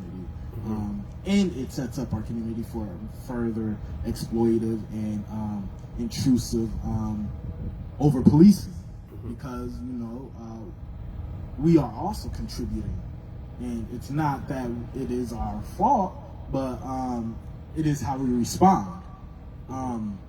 Then getting to sending my condolences to the families of the young community members who had been stolen from their opportunity to live, and for their opportunity to have an impact on the world. So condolences, and I would say that in my vision for a North Minneapolis is a fully housed, a fully resourced, and a fully in a community with opportunities for all, and not not opportunities that are sometimes we too can play that elitism and start picking and choosing who we want to be the next generation of leaders and stuff, but creating an opportunity for all of the light to shine, right? And I think we do that by creating these intergenerational spaces. So it is preposterous for me to stand up here and state with confidence that I have all the resolutions for this multifaceted generational epidemic that we are in as Black folks in the United States. And also, we would like to also give our deepest condolences to Dante Wright, who was tragically killed by Kim Porter, a woman who had been on the force for 20-odd years and allegedly mistaking her firearm, her taser, for a firearm. And we've been seeing like a big cover-up with Winston Smith, also along with the young lady who was plowed with a white supremacist driving through South Minneapolis. And we want to not forget Diana Marie, who was protesting to bring awareness about our brother Winston Smith. But one of the most appalling cases that we're seeing with Dante Wright is kind of like Kim Porter is trying to basically indicate that she wants to, she don't want any news or any reporters in the courtroom while she's giving her testimony. Do you think that's a part of white privilege, or what do you think? It's definitely white privilege. And let me just give some context. Before Derek Chauvin, in the state of Minnesota, the only, in its 150 years of existing, the only Minneapolis police officer who was charged and convicted of any police extrajudicial murder was an immigrated brown Muslim man named Muhammad Noor. Yes. I think that part of the story is often not talked about with the magnitude that it really has. In America, white women are the, for lack of better terms, the prized trophy, right? And I think that it is very telling that she could instruct or request that. I didn't know that we could do that, and I've been to court a couple times. So it's just it really kind of peels off the layer. It really is just peeling the layers of white supremacy and white privilege, and just audacity.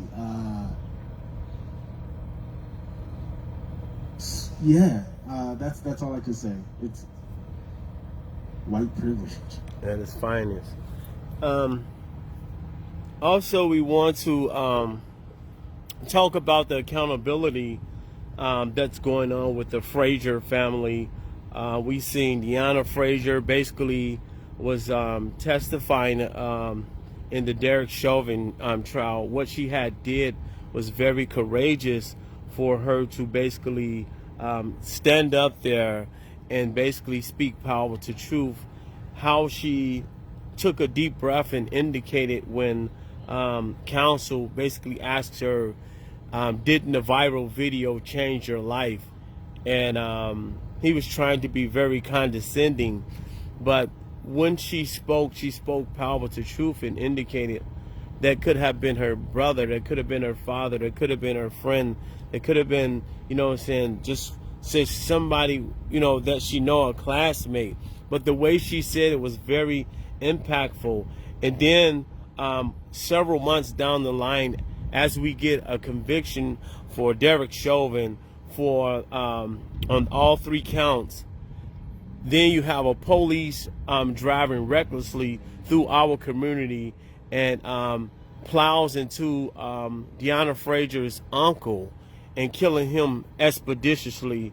Can you give any contents about how the police speed through North Minneapolis opposed to Woodbury or some type of suburban area? No doubt. I actually been working with Roxanne O'Brien over at Juxtaposition Lines, who has been advocating and leading an initiative to bar police from being able to follow folks in high-speed chases because of the danger that it proposes to those in the community and environment around. And I think, if I'm not mistaken, Miss Frazier's uncle was actually part. No, he was an innocent bystander, if you will. So he had nothing to do with anything. He was just in his car, I believe, minding his own business. And when the police was speeding, he's tracing another vehicle. He plowed into his vehicle, killing him expeditiously. So we have not heard an apology from the police force, but but yet we have seen Representative John Thompson get drugged over and over again for a front license plate. We have not heard anything about a lot of police officers, also judges, being brought up on charges for DUIs and also assaulting their wives, but yet they felt the need to talk about John Thompson having a license plate issue, and also indicated something about some back child support that had been cleared up. But we want to make sure we keep the focus on what the focus really is. So yeah. I find it very, very odd that the policing profession is the only profession that you are ineligible to participate in if you come in with anything greater than a misdemeanor. But then once you get a felony, whether it be murder, extortion, or any of that, as a badged police officer, you pretty much can gain as many felonies as you want, and there'll be little to no disciplinary action. I find that to be very, very odd that, you can't have a felony to become a police officer, but you could gain multiple felonies. Abundance of felonies after getting your badge. And we learned that with Derek Chauvin. Yes. And we learned that with Derek Chauvin, who had multiple public community feedbacks that were negative prior to even that day, Memorial Weekend. I think that it's kind of to this idolship that we have of police officers as a profession, and a disassociation that we subconsciously participate in when we talk about accountability, because if you or I had driven recklessly, we will be under the jail before the trial, guilty until proven innocent. And every time there is a extrajudicial murder or case of brutality to an American citizen, and it's funny that you brought up that the police are talking about John Thompson and stuff. In America, we talk about Venezuela and all of these other dictators, but we over here, begging black and brown folks to go join up this army as we continue to deny their recognition of humanity. And we go and we start stuff with other black and brown folks, and then ask these black and brown folks that come from within our country to go and fight these black and brown folks that are outside our country. And I find that very appalling. I think that we are at a moment of reparations or revolution, because this system as it is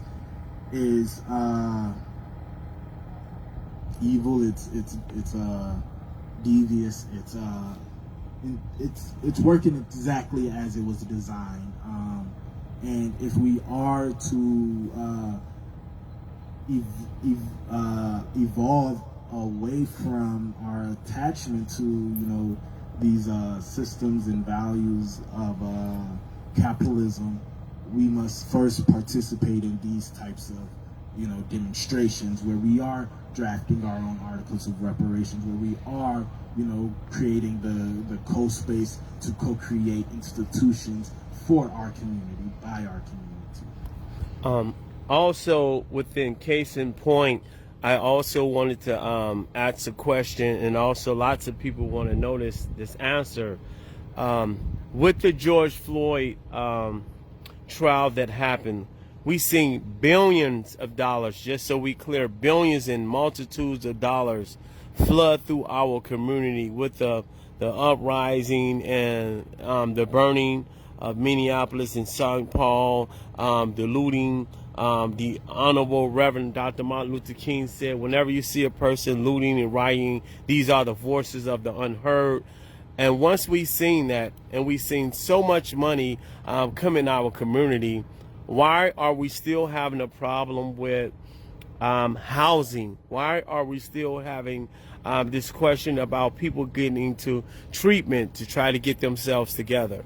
Yeah, and that actually, I think, would go back to one of the very first community-inspired resolutions that was proposed, which was there is no central black leadership for the city of Minneapolis, the county of Hennepin, or the state of Minnesota. So often when we are being reactive and getting that sympathy, so to say, from the national community of philanthropic donors and just community and individual donors, there isn't a framework to that is established here by the community here, not outsiders coming in like, hey, we're going to come in to help you, build up this infrastructure. Because we lack that infrastructure, we lack authority and autonomy to be able to take a look at those dollars, add them up, and then take a look at all of the communities, that the community organizations and leaderships that are working to address some of those things, like housing, like education, like economic opportunities and stuff like that. Mm-hmm. Also, you seem to be a very bright and educated young man.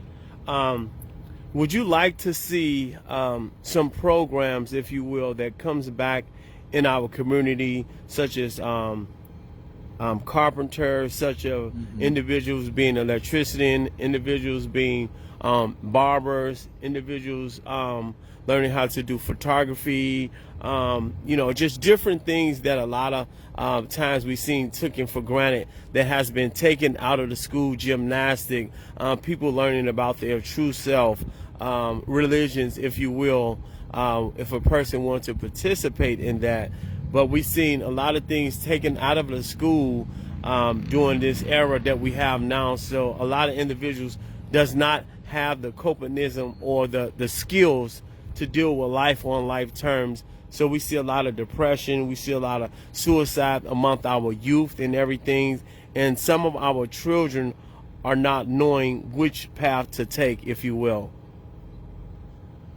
Yeah, let me think.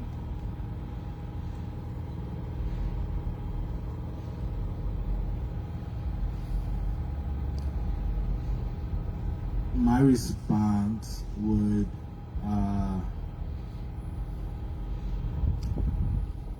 first, would you repeat the question just so I make sure I got it? So basically, I'm asking questions about what we've been seeing in our schools, our grades, indicating or basically trying people to learn home economics, people to learn carpentry, people to learn barbering skills, things of that nature. We've seen that been taken out of the school. Okay, yeah. Well, what my response would be so I'm a product of Summit Academy OIC. So I'm by trade a carpenter. Interior is my specialty. I think that programs like Summit Academy that offers that 20-week educational career technical trade certificate are vital to the economic engine of the Black community. We used to be the skilled laborers that literally built this land. And since the inception and introduction into technology and technological advancement, humanity has not caught up. So we are still struggling to access those same type of deliverables that, you know, technology brings.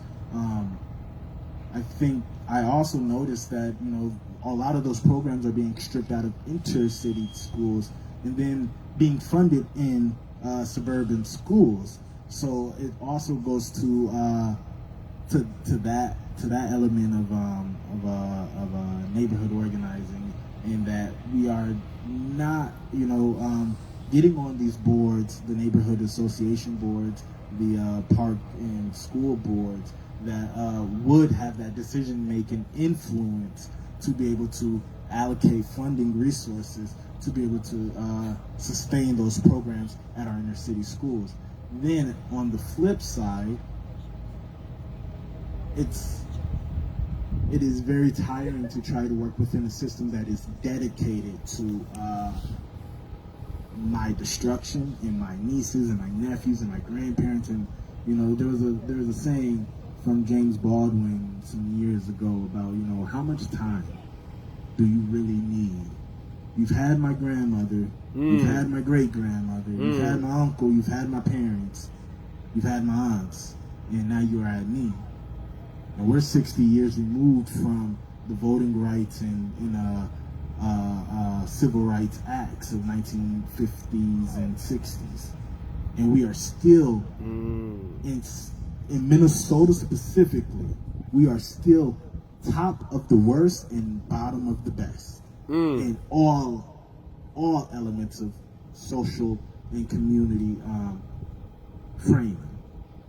So I think that we at this time need to take a step back, organize within our own communities, have these uncomfortable, difficult conversations with one another, so that we may be able to step outside of the house with a unified front and a unified agenda. I think that it was very, very cowardice of the state legislatures to take a recess when we just experienced one of the most tumultuous years to date as a response to extrajudicial murder at the hands of Minneapolis police officers for, well, Minnesota police in general, in the span of what, like 3 weeks? Was it between Dante, Winston, Deanna? Yes. You know? Yes. It's appalling, and it's quite frankly frightening to be black in America, because there is no more time. All the time that you guys told us it'll take to be able to enact and implement some of these foundational changes has not been felt. I am 24. I should not be tired already of doing this. I shouldn't be having to do this work. Me being 24 in 2021, knowing and having reference to the civil rights legends of the 60s and everyone in between then and now. And, you know, just to give context, my grandmother was a sharecropper's daughter. So we are not that far removed from slavery, from Jim Crow, nor from mass incarceration. We are in the heart of mass incarceration right now, which is the transformed language that, you know, they took slavery out of, and now you got prisoners, or what they called at first convicts, right? And now we're felons. And all of those elements add up onto a mountain of already established generational trauma that we have not been able to deal with, because, as mentioned earlier in one of the speeches, we didn't receive the compensation. The slave owners did. And also, just on piggybacking what you're indicating, also it's very concerning and also tomfoolery for Minnesota, St. Paul, to not pass any bill regarding the George Floyd, and also the Philando Castile Act. That's what I was going to get to. So then, I think that we've had enough go on, and knowing these officers will have even more coming, to call a special session to focus on the Black community agenda. And that is what this initiative here is for. So this is the first of 2 installments. This installment, we're going to try to draft out as many articles of community-inspired resolutions for articles of reparations this year. And then next summer, we're going to come back to draft a Bill of Rights, a Black Bill of Rights, right? That's going to be culturally specific for our community, that is going to be a demand to the United States and to the state of Minnesota, in the city and county of Minneapolis and Hennepin. Amazing. I'm not for sure, are you familiar with the book, Michelle Alexander, The New Jim Crow? Yes. In her beginning of her book, when she first opened up, she wanted to dedicate it to some individuals, and I found it very, very honorable for her to make a decision like what she did. She indicated that she would like to donate this book to the people that's incarcerated, like all the individuals who were locked up for petty misdemeanor, who was getting football numbers such as 20 years, 50 years, 60 years for marijuana. Now we see people are growing marijuana at an alarming rate. They're passing laws. So marijuana, you can sell marijuana, you can smoke marijuana, you can grow marijuana. But yet we have a whole generation of people that's locked up on chumped up charges. What I see Michelle Alexander do in her book, The New Jim Crow, she basically laid out a whole blueprint on what the United States of America has did to African American people, indigenous people, and poor people for all over the world, with complete proof and facts. Yeah, I agree. There was a quick quote that quickly went into my head and fastly exited. That I was thinking about when actually reading The New Jim Crow. But, you know, to simplify it, basically the more things change, the more they stay the same. Yes. I think I just alluded to it in my previous statement, but it is disheartening that the humanity lens is applied when the addicts are their children and their grandchildren, but there was no humanity applied, or humanity lens applied when it wasn't, and it was my grandfather and my father and my mother, you know. And then the thought of justice delayed is justice denied comes to mind. Yes. It is not normal for Americans, particularly white Americans, to exploit a new to them acknowledged use for any type of resource material. You know, they've been coming in scavenging it from before 1592, and they continue to do it now. The more things change, the more they stay the same. Justice delayed is justice denied. I don't think that any other ethnically diverse group, whether they be white, Hispanic, Asian, or any of them, should have first dibs until every person that was now wrongfully convicted of a marijuana charge, whether it be 5 years, 10 years, gets that expungement process going and completed. Because what it really is, it's unfair exploitation. Just like we were just talking about with people who only respond to Black death. You know, you only legalize something once you figure out how you can tax it and manipulate its market. Justice delayed is justice denied, and we are at a point of reparations or revolution. That part. Also, I know some people were probably was wondering about the insurrection that happened on the 6th of January. Can you give us your analysis of like what you think would happen if that was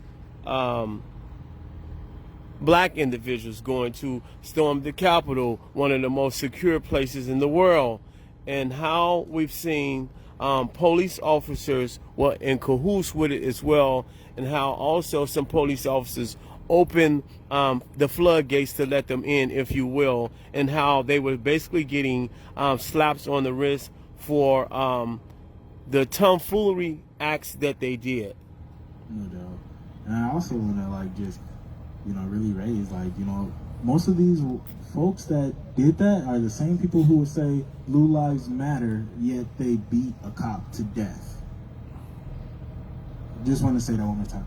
A lot of the insurrectionists that performed and participated in January 6, 2021's siege of the Capitol are the same folks that come back and are your janitors, are your doctors, they are your judges, they are your judges' nieces and nephews, they are your pediatricians, they are your, school teachers. I think if that situation had happened and it had been black and brown folks, I think that we would see a lot of dead black and brown folks on the Capitol that day. Personally. And that's just from acknowledging the pattern of responses when it is black lives protesting for their lives. On the other hand, it also begets me to recall Crispus Attucks, who a lot of us don't even know. But Crispus Attucks was the very first real American hero, the very first person to die for what we today call America in the American Revolution. Crispus Attucks was a black man, which a lot of people don't know, who was the first to lay his life for what we experience today. It wasn't who was that said give me liberty or give me death. It wasn't the Redcoats is coming guy, Paul Revere. Paul Revere. It was a black man that died for what we now today experience as America. And that's part of the reason why we need to really hold these spaces intentionally, because a lot of us are ignorant to our importance in this infrastructure, in this system, right? And we often like to conglomerate our importance with the struggle of the world, right? And it's not to say we are not without struggle, because obviously we are, but our struggle is a lot richer as it pertains to this land space right now and the governance bodies, because every culture is rich. But when we want to talk about being black in America, we need to be really, really firm and unapologetic in saying this is a black space that we need. And so we are going to ensure that it stays a black space. I'm sorry, I feel like I was starting to get away from your question. No, that's fine. We were just basically talking about the insurrection that happened January the 6th, but also just to piggyback on some things, like we were also talking about the gut-wrenching incident that happened with Philando Castile. Now, we all know that Mr. Castile was licensed to carry and legitimately, if you will. We also heard from his mother, Miss Valerie Castile, indicated how her son was pulled over 50 some odd times and how he was racially profiled. And now we're seeing the attack on Representative John Thompson, who happens to be the friend of Philando Castile, also to get pulled over on the 4th of July, indicating that, and also targeting people who to be under the influence of alcohol or to be catching someone with an unregistered weapon. So we know he was targeted, just like Philando Castile was targeted and tragedy killed. And also we know that the officer is living his life like nothing had ever happened. Yeah.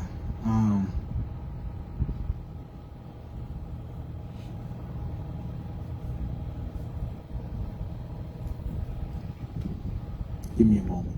Yes.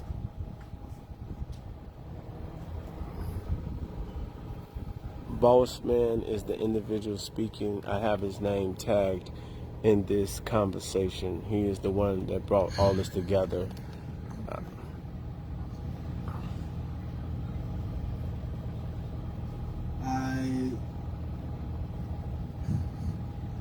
They big mad, apparently. I think that we are, well, I know that we are terrorized just for being black, and this is why we say Black Lives Matter. To be honest, aside from what I've already stated, I don't got much else for a response to that. It's funny that they are, complaining about Representative John Thompson not having a license plate or whatever, but they're still murdering black people and not being held accountable. That part. So, it's people always are like, well, what about this? What about that? My response is, I'm trying to survive being black. So, I hear you. I ain't trying to dismiss, the importance of your story or your struggle, but I'm over here trying to survive being black in America right now. And I understand, your feelings are hurt because we talking about cops and that's your profession, but cops are not being murdered the way that we are. And also, I want to reiterate something about cops and not badgering or picking on anyone. How do you think something like this will, how do you think if black police officers were doing this to white people, what do you think would happen? Muhammad Noor. Expeditiously. Muhammad Noor. If black officers was doing to white citizens what white officers are doing, white and Asian and Latino, because Geronimo was Latino, and we often don't talk about POC's attachment to their proximity to whiteness, but I'm pretty sure we'll get to that in a little bit. Muhammad Noor. That's what my response is. We would see a lot more police officers not only charged but convicted as well. What was your state of mind when you heard the verdict of Derek Chauvin? Were you in the feelings of like, okay, yes, we finally got some justice, or were you in the state of mind of saying we have more to come? If you ask me personally, that didn't mean nothing.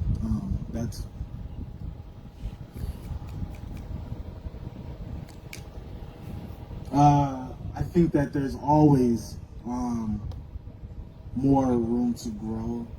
You don't get a pat on the back because you told on one person out of the millions that continue to perpetuate institutional state-sanctioned violence.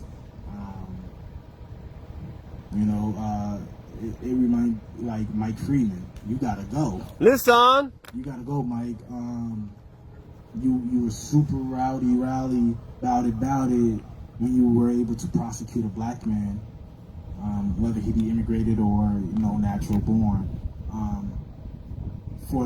for your preferred victim, I would say, and continuously disappoint when it comes to taking the initiative for justice for black folks. You have to go. We have to vote Mike Freeman out. Yes. We do got another performance coming up shortly, so I do want to create space for that, and we can return to this. Our next set is going to be Deja Lee, who will be gathering us into a healing space at this time. So I do want to introduce at this time Deja Jolie. Yeah. I could also bring this down too. This is a wireless because I heard you're gonna be doing some. Okay. Please welcome to the stage, Deja.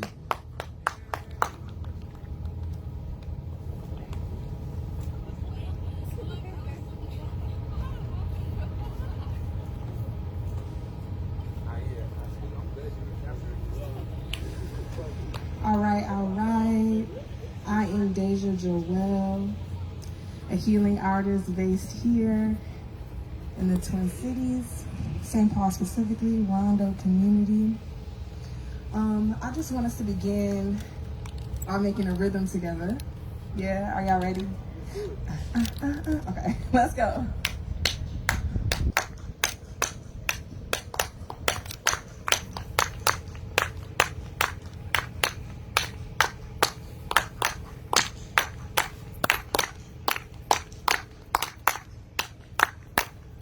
Keep it up. Keep it up. Keep it up. Keep it up. 5, 4, 3, 2, 1, 0. Go ahead and release your palms. Have your palms facing in front of you. And we made that rhythm together just as a reminder that we are the polyrhythmic people, which means that we come from rhythm. Right, we're not monorhythmic. We don't just do, right, which is cute. You can do a little fraternity step with this, but we're polyrhythmic, which means we have multiple rhythms overlaying upon each other, right? In our ancestors, once you dance to a rhythm, once you add a rhythm to another rhythm, you are signing that, right? You're autographing that rhythm. So us making that rhythm right now, we were dancing with, grooving with, and being energetically connected with our ancestors. Yes, so once again, I'm Deja Joelle, and I'm gonna lead you through a little bit of a healing session. Let me let you know of 3 things that are always available to you during this session. The first thing is your breath.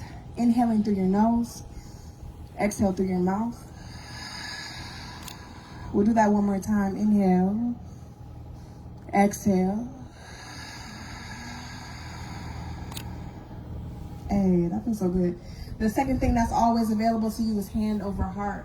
Sometimes we give so much love to other people, we're unable to feel our own love. Yes, hand over heart is being able to rest in your own embrace, being able to feel yourself and touch yourself and being able to rest inside of yourself. Yes, that's the second thing that's always available to you. And you can add those 2 things together, hand over heart, inhaling, exhaling, as many times as you like. Yes. The third thing that's always available to you is words of affirmation. Yes, words of affirmation don't have to be super deep. You probably heard an affirmation before. It can be like, you go girl, go ahead, I love you, it's okay, it's fine, calm down, you got it. Are you tripping? Stop tripping, right? Those are also affirmations as well. So those are 3 things that are not only available to you during this healing session, but available to you in your entire life. And I'm pretty sure you can find other things that are available to you for free 99 in order to promote your healing and promote your ancestral connection. Yes. So if you want to take a seat, you can totally take a seat. If you want to stand up tall, that's fine. I'm just going to lead you through a short meditation. Yes, we're going to do that. So go ahead and stand up tall. Feel your feet rooted in the ground beneath you. And we're gonna have our palms facing forward. And if you feel safe and supported enough in this space, go ahead and close your eyes. Gently draw your attention to the palms of your hands. And allow yourself to feel any sensation that may be residing there.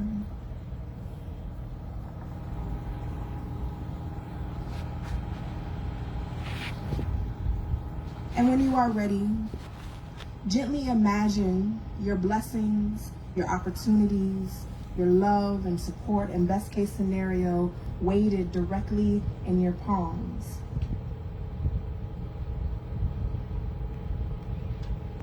Feel their love, feel their warmth, feel their sensation, and feel their vibration.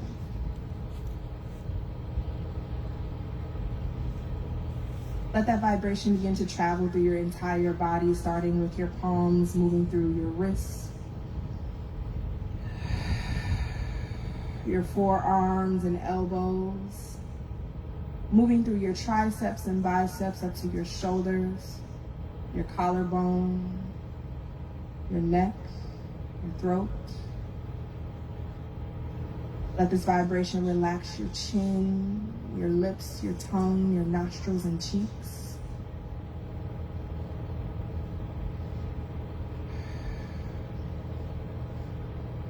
Let this vibration travel through your ears, your eyelids, eyebrows, forehead, and top of your head.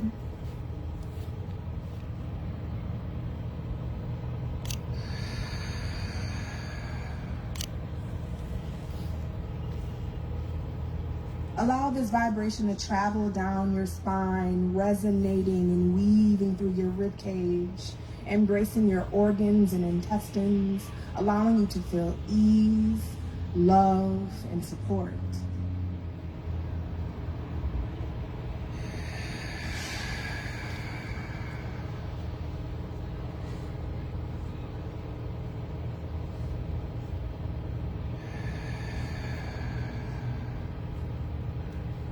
Let that vibration travel through your pelvis where you hold your creativity and innovation. Let it travel through your hamstrings and quads, knees, calves, and shins. Let it serve as a balm. Let it serve as a cooling mechanism to any pain you may be feeling right now.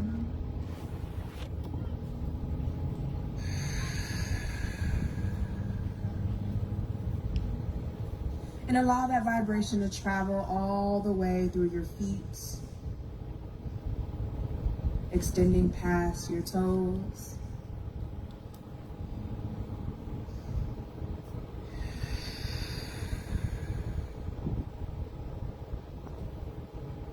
And when you are ready, leaving your eyes still closed, gently bring your palms above your head, reaching up high towards the sky. Your energy is shooting past your fingertips. Gently tilt your head back and take a moment to give thanks for where you were, where you are, and where you're going. Give thanks.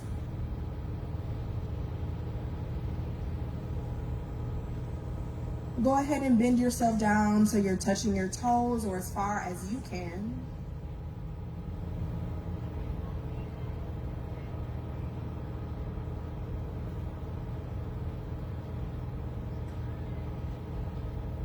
Stretching your lower spine, finding your breath in that lower position, and gently roll up for 4, 3, 2, 1, raising your palms above your head once again. Take a moment to give thanks for who you were, who you are, and who you're becoming. Give thanks.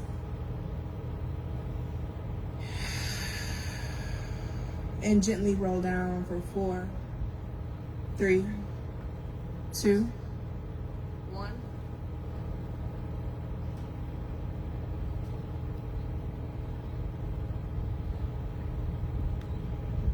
Once again, finding that breath in that lower position, allowing your rib cage to expand, your lungs to expand, your lower back to expand, your love to expand, your practice to expand, and gently roll up for 4, 3, 2, 1. Gently bring your palms to your heart. Inhale, exhale, inhale, exhale. One more time, inhale, exhale. Inhale for 2, exhale for 2. Inhale for 2, exhale for 2. Inhale for 2, exhale for 2. Inhale 1, exhale. One more time, inhale and exhale. Just take a moment to be here with yourself.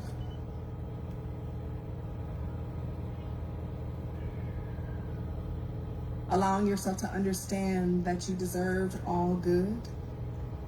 Allowing yourself to understand that you deserve to feel the love of your own embrace. You deserve rest. You deserve peace. And you're manifesting ease. Take this moment to feel content with yourself, with no regrets about the past or any anxiety about the future. Give thanks for the present moment.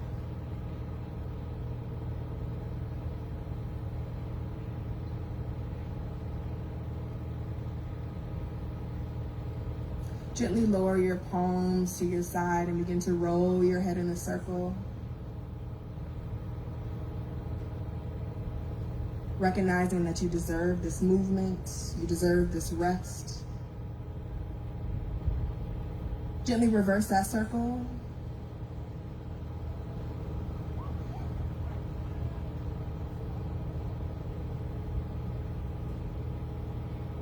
And when you are ready, gently allow yourself to blink your eyes open, bringing yourself into the space once again. And you can go ahead and look around the room or look around where you are just to orient yourself and to give thanks for this present moment in this location. Before I go and I affirm you all again, because I love affirmations, I love affirming people, there's one thing that I want to let you know that is true. And the truth is that you are divine, right? And it's really easy to get confused because sometimes the bank account ain't cute, the situation ain't cute, the environment ain't cute, the predicament isn't cute, but you cute, okay? You have to understand and realize that the truth is you are divine and you are deserving of all good. Yes? So when those times get rough, right? And I'm going to tell you exactly what to do when those times get rough. We're going to do an affirmation after this. But I just want to remind y'all to not get confused. When things get really small and you feel like there's no way out, please remember your power, because that's what we have. We also have the power to heal. We have the power to rest. We have the power to love. And we have the power to do so many other things, with the understanding that our ancestors and spiritual guides are always with us, right? We are standing in the sweet embrace, understanding that our ancestors have sown seeds for us in the earth that is coming up as knowledge, and also have spoken prayers up into the cosmos that now come down as gravity. And we are sitting in the sweet embrace. And we ask that you move through that like honey. Yes? Every time you wake up, every time you move your body, it is a prayer. What are you praying for? Yes? Every time you smile, every time you speak, what are you praying for? Yes? So I'm just going to close out by affirming y'all real quick, and we're going to go to a place that is familiar to us. We've been here before. Go ahead and place your palms on your heart. And if you feel safe and supported enough in this space, go ahead and close your eyes as I affirm you. Deeply inhale. Exhale. Whenever you feel like you're not going to make it, whenever you feel like you're not enough and you can't see the light, touch your heart and let your heart tell you and show you and make you feel that you are absolutely divine. You are supposed to be here. You are loved and supported. You are guided and protected. You are enough, more than enough, overflowing with abundance. You deserve all good, not some good, not a little bit of good, but all good. You are boundless, you are limitless, and you are nothing less than chosen. Ashe. Ashe. Go ahead and release.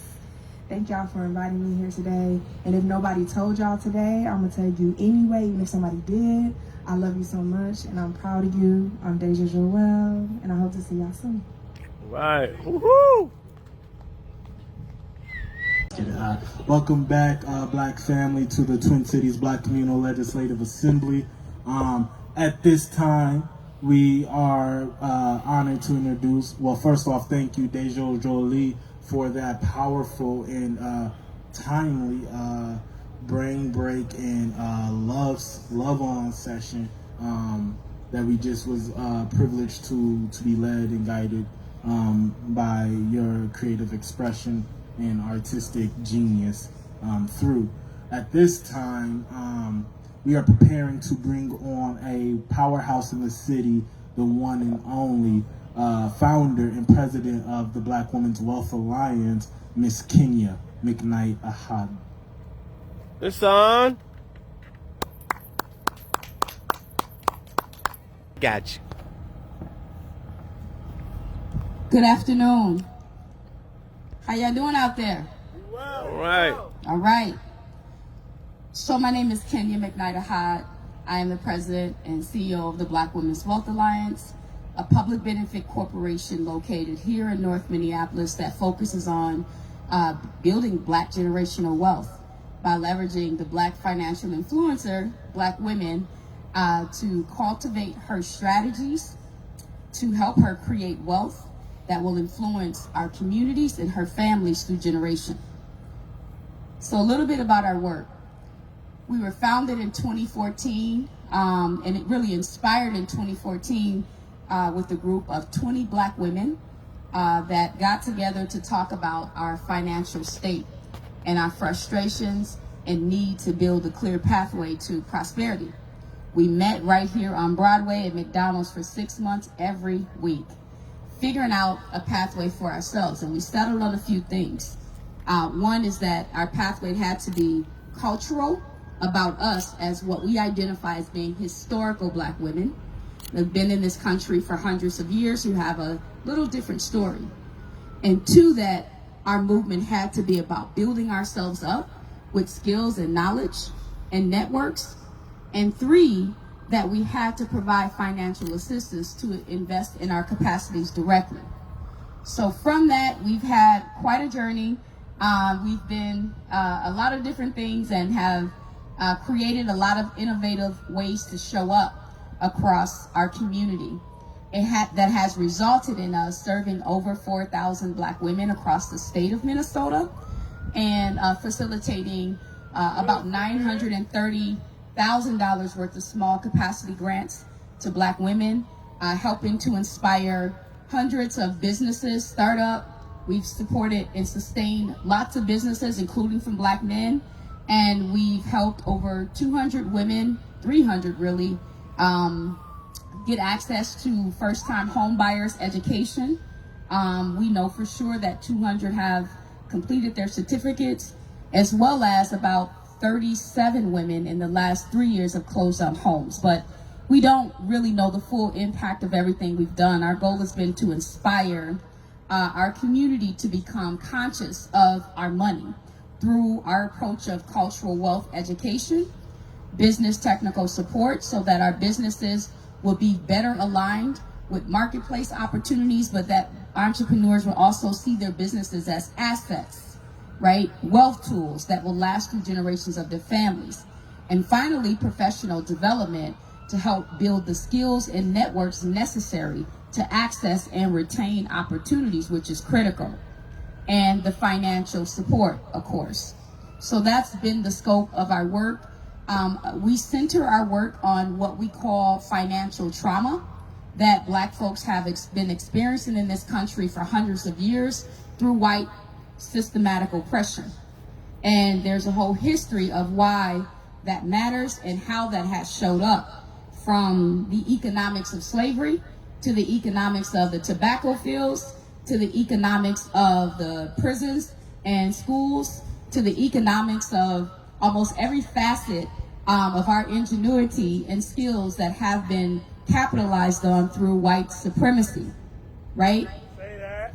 And even the demolition or the destruction of our economic infrastructure, such as Black Wall Street, right? Such as what happened in Baltimore, such as the malice practices of financial institutions that was stealing Black land, denying Black home ownership, denying Black land ownership, denying Black business lending, etc., or lending to Black businesses. And so there's a whole history of things that has been done and that continue to happen that creates financial disenfranchisement that results in financial trauma, where Black folks are disinterested in building assets to a degree. We are locked out of financial systems and knowledge that allow us to build skills and opportunities. And so while we know we've always been progressive and we continue to thrive and strive and move through all of that, it has not been without having some damage. And so part of our work is about restoration, but understanding what the damage is and how it has affected and impaired us through generations. And our goal is to strengthen those areas, heal those pieces, and develop ourselves around critical areas that would help us advance Black economic and generational wealth. We focus on Black women because Black women control nearly 60% of the Black dollar. We represent 52% of the total Black population. And despite our marital status, we influence the money, which in our opinion means that when we look at the current, but we don't know what the current economic status of Black people is right now because of what happened with COVID and the civil uprisings. Prior to that, we were working on the idea of our collective $1.4 trillion buying power that was set to be the reality today, which again has been a little fragmented by the impact of COVID, the civil uprisings last year, where we lost 41% of our businesses, right? And we, across the country, closed their doors. However, we also opened the doors for the largest insurge of Black business creations last year than we have in the last 20 years. Say that. So we taking hits and giving them too. So where those doors are closing, more are opening. But at the same time, it takes time to build wealth, right? To build a business. And so starting a business is one thing, but losing existing businesses that had already existing wealth of employees, income, etc., still, creates a deficit in our economic status, right? And so it takes us some time to rebuild that. But the point is, Black women at that time influenced over $1.4 trillion. So in our minds at the Black Women's Wealth Alliance, poverty to some degree didn't make sense. That $1.4 trillion is enough money that really we would be the largest, the 9th largest country in the world. That amount of money collectively together results to Black people having the largest the 9th wealthiest country in the world. I'm gonna repeat that one more time. The collective buying power or money, that means the SSI check, the child support check, the work check, the money from the business, the inheritance, wherever the streams flow from. Collectively, it equals approximately $1.4 trillion. Just among Black people. And that money alone is enough to make us the 9th wealthiest country in the world. North Minneapolis alone, just 7 years ago, has an annual spending power of over $400 million. We wouldn't know that because the narrative says otherwise, right? The narrative says that everything's poor here. Nobody has any money. And while certainly we don't have enough, or at least we're not circulating our dollars enough to support our economic lives, the reality is that it does exist to some degree. So we had to take a look at that as the Black Women's Wealth Alliance and say, who's controlling this money primarily? Oh, Black women. So our focus began to focus on Black women, because in our world, we cannot be the majority influencer of Black wealth without being accountable for how we spend that money. In our minds, it also means that we had the most opportunity to affect the economic future of the Black nation by targeting its influencer, Black women. If we equip Black women with the right knowledge, information, skills, and tools, she would certainly alone, just alone, that's not even adding what the brothers will do, but she alone will change the future of the Black economic nation. I should say the economic future of the Black nation. She can increase wealth by 40% just by converting her businesses from being sole proprietors, independent contractors, to becoming actual employers, creating jobs. She alone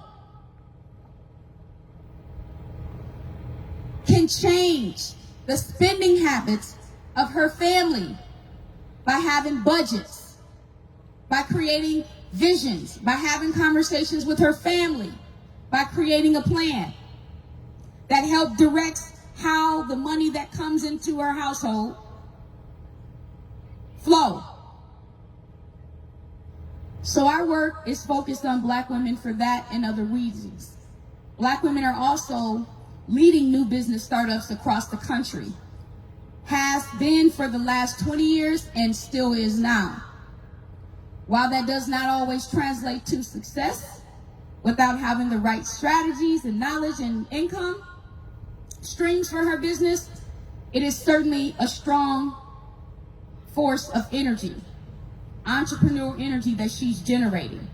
And so while for some to focus on women is to disinclude men, is to be, I guess what some would call breaking up the Black family.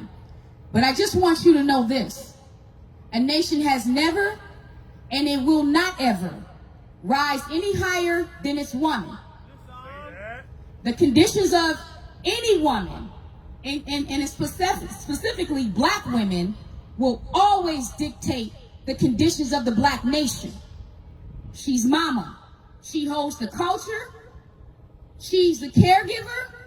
She's the infrastructure builder. And she is the chief operating officer of our community, regardless of who the CEO is. And if she's not happy, nothing works. So it's to our benefit to make sure that Black women are secure, protected, respected, loved, and that they thrive. Because their thriving means we have a living chance to thrive as a nation. You have no Black community without the Black woman. Period. Doesn't matter who you replicate with. She is the foundation of the Black nation. And our ability to understand, respect, and uphold that is key to our ability to live and have a future and existence on this planet. Period. That's not up for discussion. It's not a negotiation. It's a fact. It's a reality. is how we all got here. So, I close and say, a nation has not ever and will not ever rise higher than its woman. And the conditions of the Black woman will always dictate the conditions of the Black nation. It is to our benefit to make sure the Black woman is uplifted. Now, I'm on time? Okay. So, I do want to close with this final thing about our focus on reparations, our focus on Black economics, and give you just a very brief state of what I understand about our Black economic situation. Now, Black resilience remains a thing. Thank all of you who've contributed to really keeping our communities going, engaged, safe, for all the frontline fighters, whether you're protesting, whether you're talking about police brutality, whether you're talking about internal violence, whether you're talking about domestic violence, whether you're talking about business, etc. Everything we all do matters. Everything. And it's all connected. But what we also have to connect is our economic strategies and movement as a people. Everything we have and has ever had has always come from us. We've had no handouts. We've had no reparations. We've had no bonus checks, right? We have been the ingenuity and the economic engine of this country. I know they say this is a nation of immigrants. No, this is a nation of indigenous and hardworking Black folks who have laid pure foundation and still providing ingenuity and power to this country. Now, the Black dollar circulates an average of 6 hours in our community. An average of 6 hours. That's all right. Part of our goal is to make that dollar circulate for 60 days before it leaves our communities. Well, what does that mean? That means that we have to create more businesses that support the way we spend money. Most of the businesses in our community do not represent how we spend money. Where do you buy your shoes? Where do you buy your furniture? Where do you buy your clothes? Where do you buy your household products? Where do you go sit down and eat at? And the majority of the times is not in your community. That's not where you get your massages.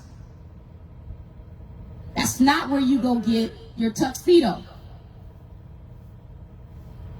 So it is our job to understand how we use money as a people and to create businesses and services around that.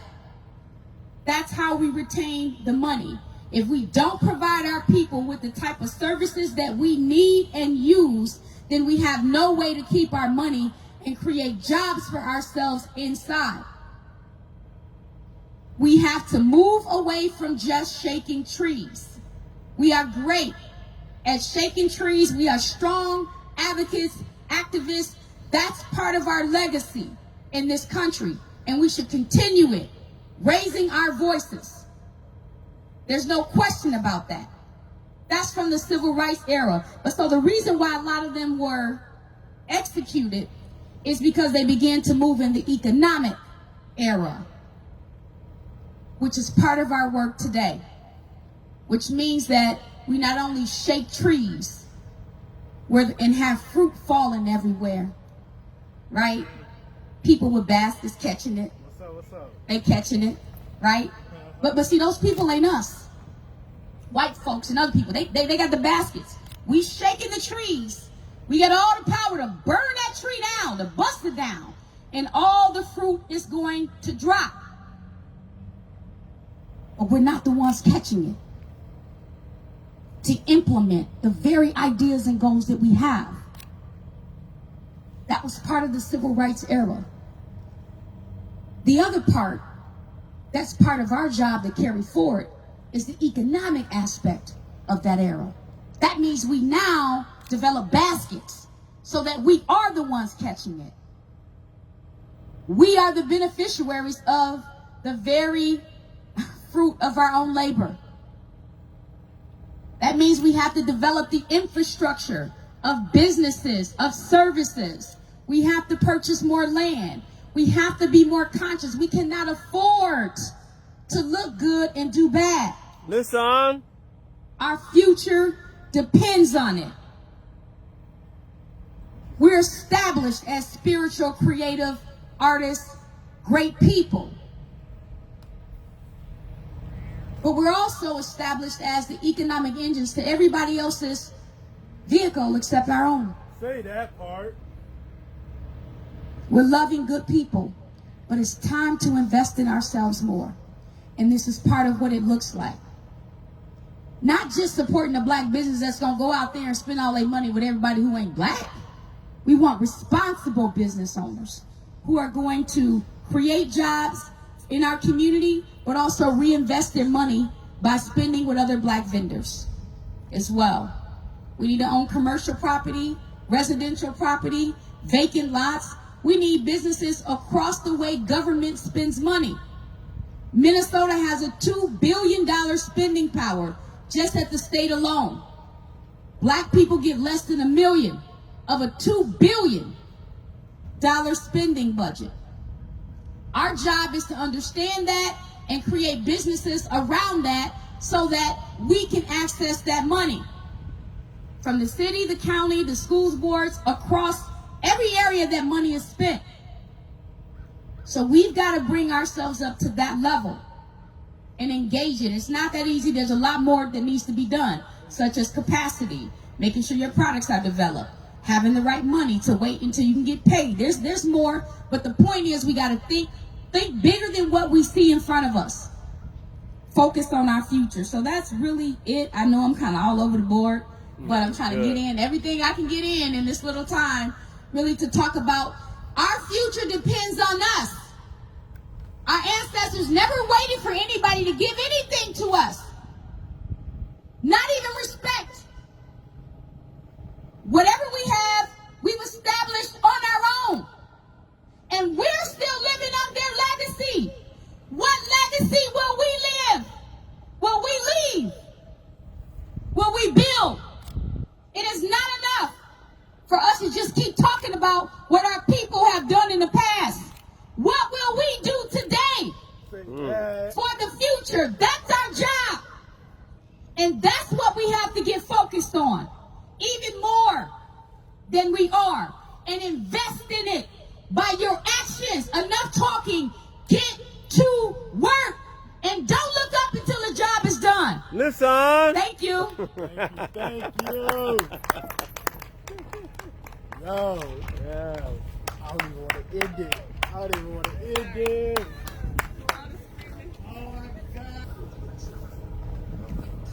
Wow, that was a very, very powerful speech Sister Kenya tonight brought to us today. Oh my gosh. That leads us right into our next topic, which is institutional independence. Kenya spoke on a couple of these in her conversation and her speech to us, and what the Black Women's Wealth Alliance is doing to create institutional independence. So now we're going to take this time to allow anyone that wants to offer a community-inspired resolution towards institutional independence to check in with the stage manager or myself. Speak your piece. Until then, DJ, kick that. Peace, justice, love, and black power. Welcome back to the Twin Cities Black Communal Legislative Assembly. I am one of your 4 hosts, Bossman Kais, and it is my honor and privilege to be able to introduce the next community representative and community elder who is going to be giving a community address and presentation. So, I got to give her the right introduction. So this is the lifetime National Miss Kwanzaa. She is a community elder, servant, and a continued very involved parent to Miss Thandi Seasway And I'm talking about the one and only, my grandmother, your grandmother, Miss Jackson. Yeah. Right. Listen.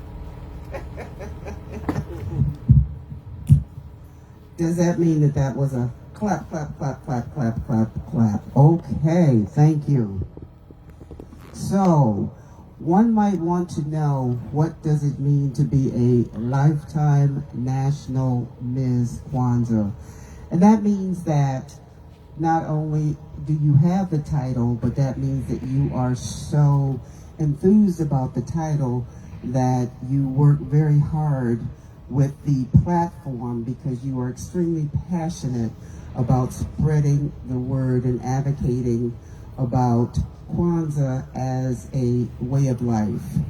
And I want to take a moment to just thank another one of my community grandsons in terms of this very important and critical work of what he has worked very, very hard to put together in terms of this much needed work that we have on behalf of our community with the betterment of what we need to be doing on behalf of brightening our community, the legacy of the community, and the much needed work on behalf.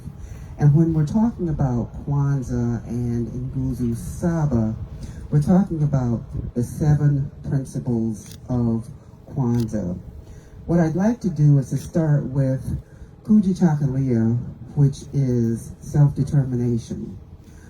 What Dr. Malana Karinga wanted to do with us in 1966, he thought that it was very important for us to decide for ourselves that we were finally going to be in a position to define for ourselves what we needed to do, contrary to what had been done for us for too many years.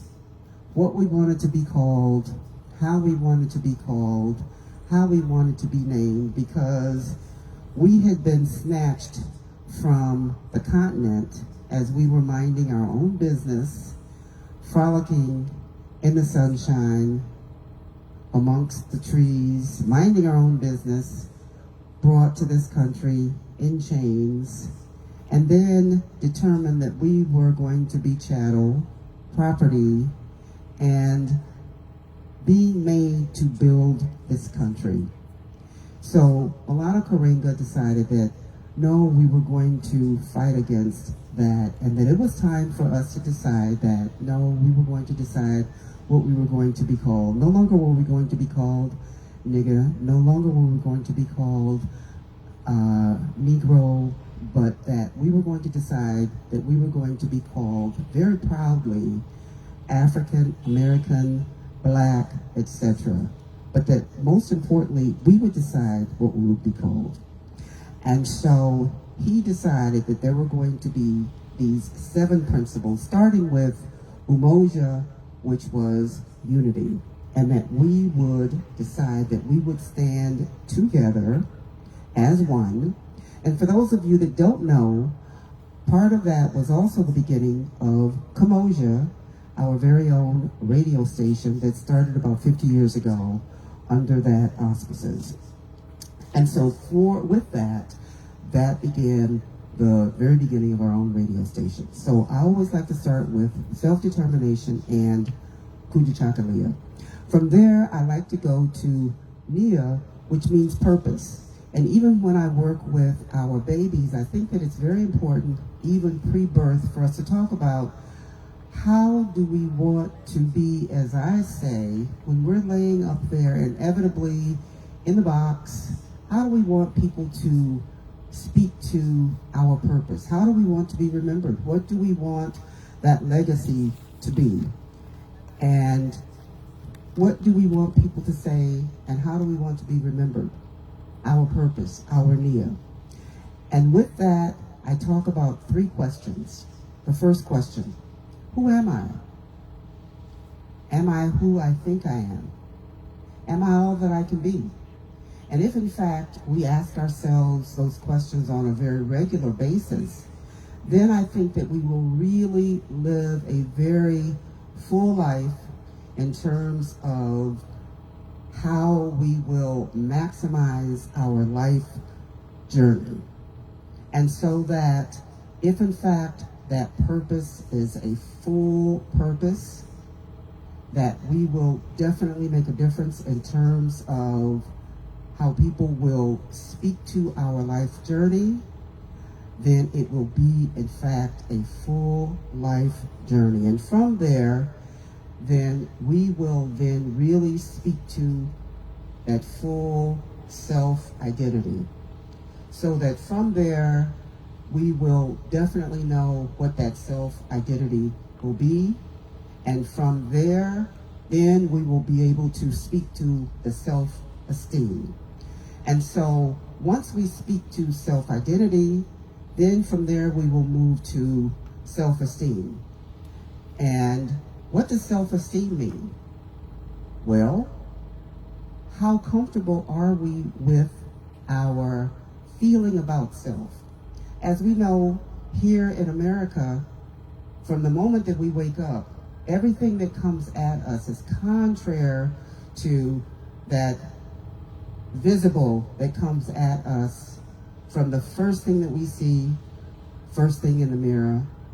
For me, that typically is after Bishop T.D. Jakes, starting with Good Morning America. It's contrary to my very dark skin, beautiful dark skin, my very dark African features, my very full lips, my very 31 plus hips, my less than blue eyes that are very, very dark brown eyes, etc. And so I have to establish early on that I love my dark skin, my full hips, my cocoa skin, etc. As a matter of fact, for those of you that tuned in earlier, I'm sure that you heard Tanja Sizwe talk about Black Barbie.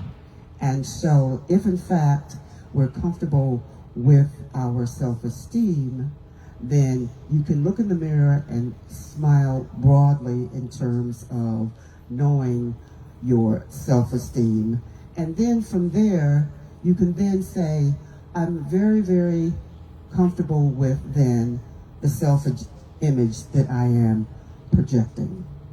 So that as we then go on about our day, then it becomes very easy for us to then say, you know, if in fact I'm going to then go from there in terms of perhaps I'm thinking about, well, I want to also participate in a pageant that I may not have the option of participating in a Ms. Kwanzaa, but that I want to participate in a pageant that perhaps is a Miss America, that I have the confidence, the self-esteem, the self-image to know that I'm going to go up against many, many other contestants that are coming with the 31-inch hips, the white skin, the blonde hair, the blue eyes, and know that that is not the image of beauty, but merely an image of beauty, and that my brown skin, my brown eyes, my more than 31-inch hips is but an equally beautiful standard of beauty, and that I too can compete in the same arena and know that my beauty is the same as what America says perhaps is not the same level of beauty, but that it is still the same level of beauty, and that I'm equally as comfortable with that. And so for me, when I undertook the same level of confidence producing and directing the Miss Black Minnesota pageant against many, many odds from both the white arena and the black arena, with the same level of confidence that it was important to promote our young black women, and knowing that they needed the same arena of confidence in being able to show that they needed to be in an arena where they could demonstrate with the same level of beauty, confidence, self-esteem, etc., that other young women could demonstrate. Because when you look at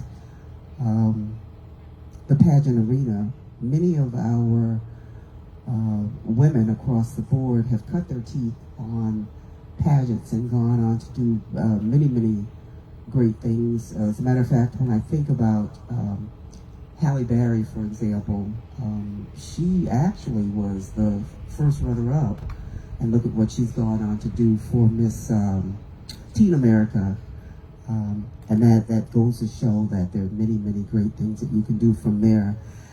And so, in closing, one of the things that I want to leave you with is that I think that when we look at the Kwanzaa principles and the importance of what Dr. Malana Karinga wanted to do when he came up against many, many odds with building this great program with the Kwanzaa principles and the importance of this program some 50 plus years ago, and that we're still fighting and living by these programs. I think that we have to unapologetically speak to why it's important for us to live by these principles of Kwanzaa, and to know that it is important for it to be a way of life. It's more than pulling out your symbols of Kwanzaa, the Kinara on December 26th, unpacking the principles and the symbols, packing them back up on January 1st, that it is in fact a way of life, that it can build a stronger community for us, and that it will in fact make a difference in our communities. It will help us in terms of building a legacy. It will help us in terms of building the wealth that we so aptly deserve. It will help us in building the wealth that we so aptly deserve. It will help us in building the legacy that we so aptly deserve. And I think that it will also work against, even though they say it will be 300 to 400 years before we narrow the schism in terms of narrowing the gap between the white and black level of wealth in this country. I would like to hope that it will take a lot less time in terms of narrowing that schism. So I'd like to leave you all with the thought that we will all begin to really embrace the Kwanzaa principles truly as a way of life, and that we will all begin to embrace all of the 7 principles of Kwanzaa as a way of life each and every day of our lives. And with that, again, I'd like to thank Mr. Bossman, Hassan, for inviting me to be part of this very important event, and that hopefully we will have this as an annual event as it so aptly deserves. Thank you. One of your hosts, Bossman Kais again, and welcome back to the Twin Cities Black Communal Legislative Assembly. It is again my honor to be able to introduce one of the community jewels of our community. And this brother this elder has been around fighting for freedom, you know, since the 50s, right? Yeah. And I think that often we don't do enough intentional intergenerational collaboration. And you know, it was really my privilege and honor to be able to connect with this brother and really you know, share a moment with him in which we were able, well, a couple moments really, right? In which we were able to connect really intentionally and, you know, begin to carry forward some of the legacy that he has helped to build and foundate. So at this time, I want to introduce to you guys the one and only legendary Spike Moss. All right, woohoo! Listen. Good afternoon. To start off, I would say that as children, we had begun to rebel because we knew something was wrong in the Twin Cities. Adults hadn't explained to us what it was. There was no words like racism or systemic racism. There was no words even like bigotry. There was only prejudice. And we knew very little about that, but we knew we were treated differently. One of the things that made it clear for us was the projects that were built in North Minneapolis in the 50s.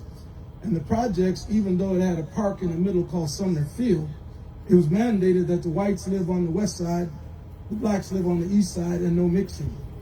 At that point, we had not moved up through the north side at all towards Plymouth, at all towards Gordon Valley Road. Most of us started out on the lower level of Glenwood Avenue, where black people were allowed to get homes. They lived there. They hadn't crossed that highway, so the projects brought them across the highway. By them being in the projects, the homes closest to the projects were abandoned immediately, and we had our first homes on that side of the highway. They kept growing. The further we went, the further they ran. And finally, we were on the north side. I also represent the first generation of black youth that actually walked on Plymouth. Before we walked on Plymouth, if you came up on Plymouth, turn around and go back where you came from, or go to jail running your mouth about you not doing it. So we were the first ones to walk on Plymouth. However, we didn't even know it was a Broadway because we had just got to Plymouth. So when you look at downtown Minneapolis, today there's a mall called Nicollet Mall. Back in the day, it was Nicollet Avenue. And Donaldson's, Dayton's, Powers, Woolworths, Penny's, all had soda fountains. But at the napkin counter, it said, we don't serve colors. At the time, all black doctors that came here, you had to have enough money to have your own practice. Dr. Brown Jr., Dr. Johnson. If you didn't have the money for your own practice, there was nowhere for a black doctor or a black nurse to practice medicine in the state of Minnesota. That lasted to the 70s when the Jews built a hospital called Mount Sinai, and anyone who had a degree in medical could now go practice in a hospital on the south side. There was so much here that was a reflection of what happened in Mississippi, Alabama, Arkansas. It was so much here that mirrored that attitude that I started calling Minnesota Mississippi up north. I could no longer call it Mississippi up north when the last study I saw said that Mississippi blacks own more mortgages than blacks in Minnesota. It said that more black Mississippians have their own business than blacks in Minnesota, and more black elected officials in Mississippi than blacks in Minnesota. When it was clear that Minnesota had the worst banking system towards black people, and of those banks, Wells Fargo was the worst, where they made it clear that a black family, even if you could make $140,000 between you and your wife, you'd be denied that loan, but a white couple only making 40 would get that loan. Now we're beginning to get clarity of what Minnesota is really about when whites in Minnesota own 74 to 76% of all the mortgages, and blacks don't own 1%. Whites have 99% of the businesses from the top of the state to the bottom. Blacks don't have half of 1% in Minnesota, 2001. So the things we were fighting are still here. The racism, the fact that we are forced to live, and I say this to our two females sitting here, we are still forced to live under taxation without representation. Still forced to live that way. We didn't even know what it was when we were in the South, and you couldn't go into a public school that your taxes paid for. You couldn't play in a public park that your taxes paid for. Couldn't go in a public library that your taxes paid for. Couldn't go in a college or university where taxes was allowed to be spent, but you couldn't even go. And we're still dealing with taxation without representation when you live in this state and you produce more than $4 billion a year and you can't ask or demand $10,000 on where you want it to go. Which means the white majority spends all their tax money on what they want and then turn around and spend all yours on what you want. I fought police cases here for 56 years. I won almost 99% of all my lawsuits. I lost 100% of all charges against white officers because of the layers and layers of racism that you go through, from the city council to the mayor, to the county attorney, to the judges, to the jury. It was basically impossible.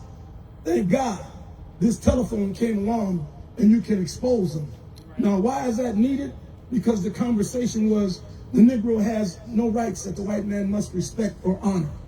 And as long as he felt that way, we needed that phone that that young girl had at a corner when George Floyd was murdered, to prove that I was always right while I was being vilified for taking these cases, vilified for standing up, vilified for fighting for their rights, civil and human. This state has been Jim Crow up north, although I must admit, everything is south after Canada, and I'm clear on that, that nothing in the government has changed. It sickens me that my people think one party is better than the other. Democrat is so-called better than the Republican. Some think Republican is better than the Democrat. The truth be known, they've both been in office. They both had power.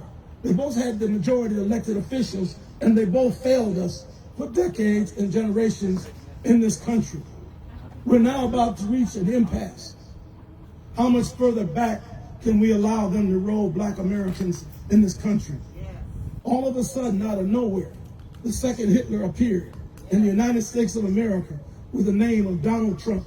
And all white racists thought, well, our savior is here to allow us to rid ourselves of the people of color on this side of the world. And as they rallied around him, a second threat came even bigger than the one we face.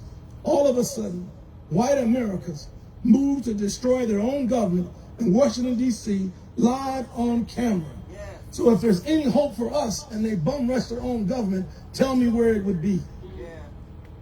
And let me say this to my people who might hear this Tomcast. I was invited years ago to Kennedy King College in Chicago, where they handpicked a bunch of us to come and speak about reparations. And some of the things we talked about was we don't need just $1 million that we can spend up in a week or two. We need a point system so that we decide on a certain amount of money, we need to decide, but that's only one point. Because we work this land for free, we should be given a certain amount of acreage of land that we agree on, but that's only one point. Because we built so many of your dwellings that you live in the beginning to establish this country. We should have a $150,000, $250,000 house, but that's only one point. The fact that we lived under taxation without representation so long, we should be exempt from paying America's tax. The fact that you send us to wars in this world to fight people across the world that have never touched black people, we should be exempt from your wars that don't benefit us in any way. Even if you lie and say you're fighting for their freedom, we come home and still ain't got ours. So when you understand that, you need in your reparations a point system that says you discriminated, denied us the right to work, which caused many of our men to begin to go to jail. So if you're in jail with 25 years of life, you should be given a chance to go to some black country rather than do your time, because America helped put you there. That's who floods your community with drugs. That's who floods your community with guns. There are no gun factories, no gun wholesale, no gun warehouses, no gun stores, no gun pawn shops in North Minneapolis. So who is it that brings all the guns to innocent children, brand new guns, and dumps them off to our children along with the bullets and bulletproof vests? We need a point system to protect ourselves from that type of treachery. This country has sat here for decades and oppressed us.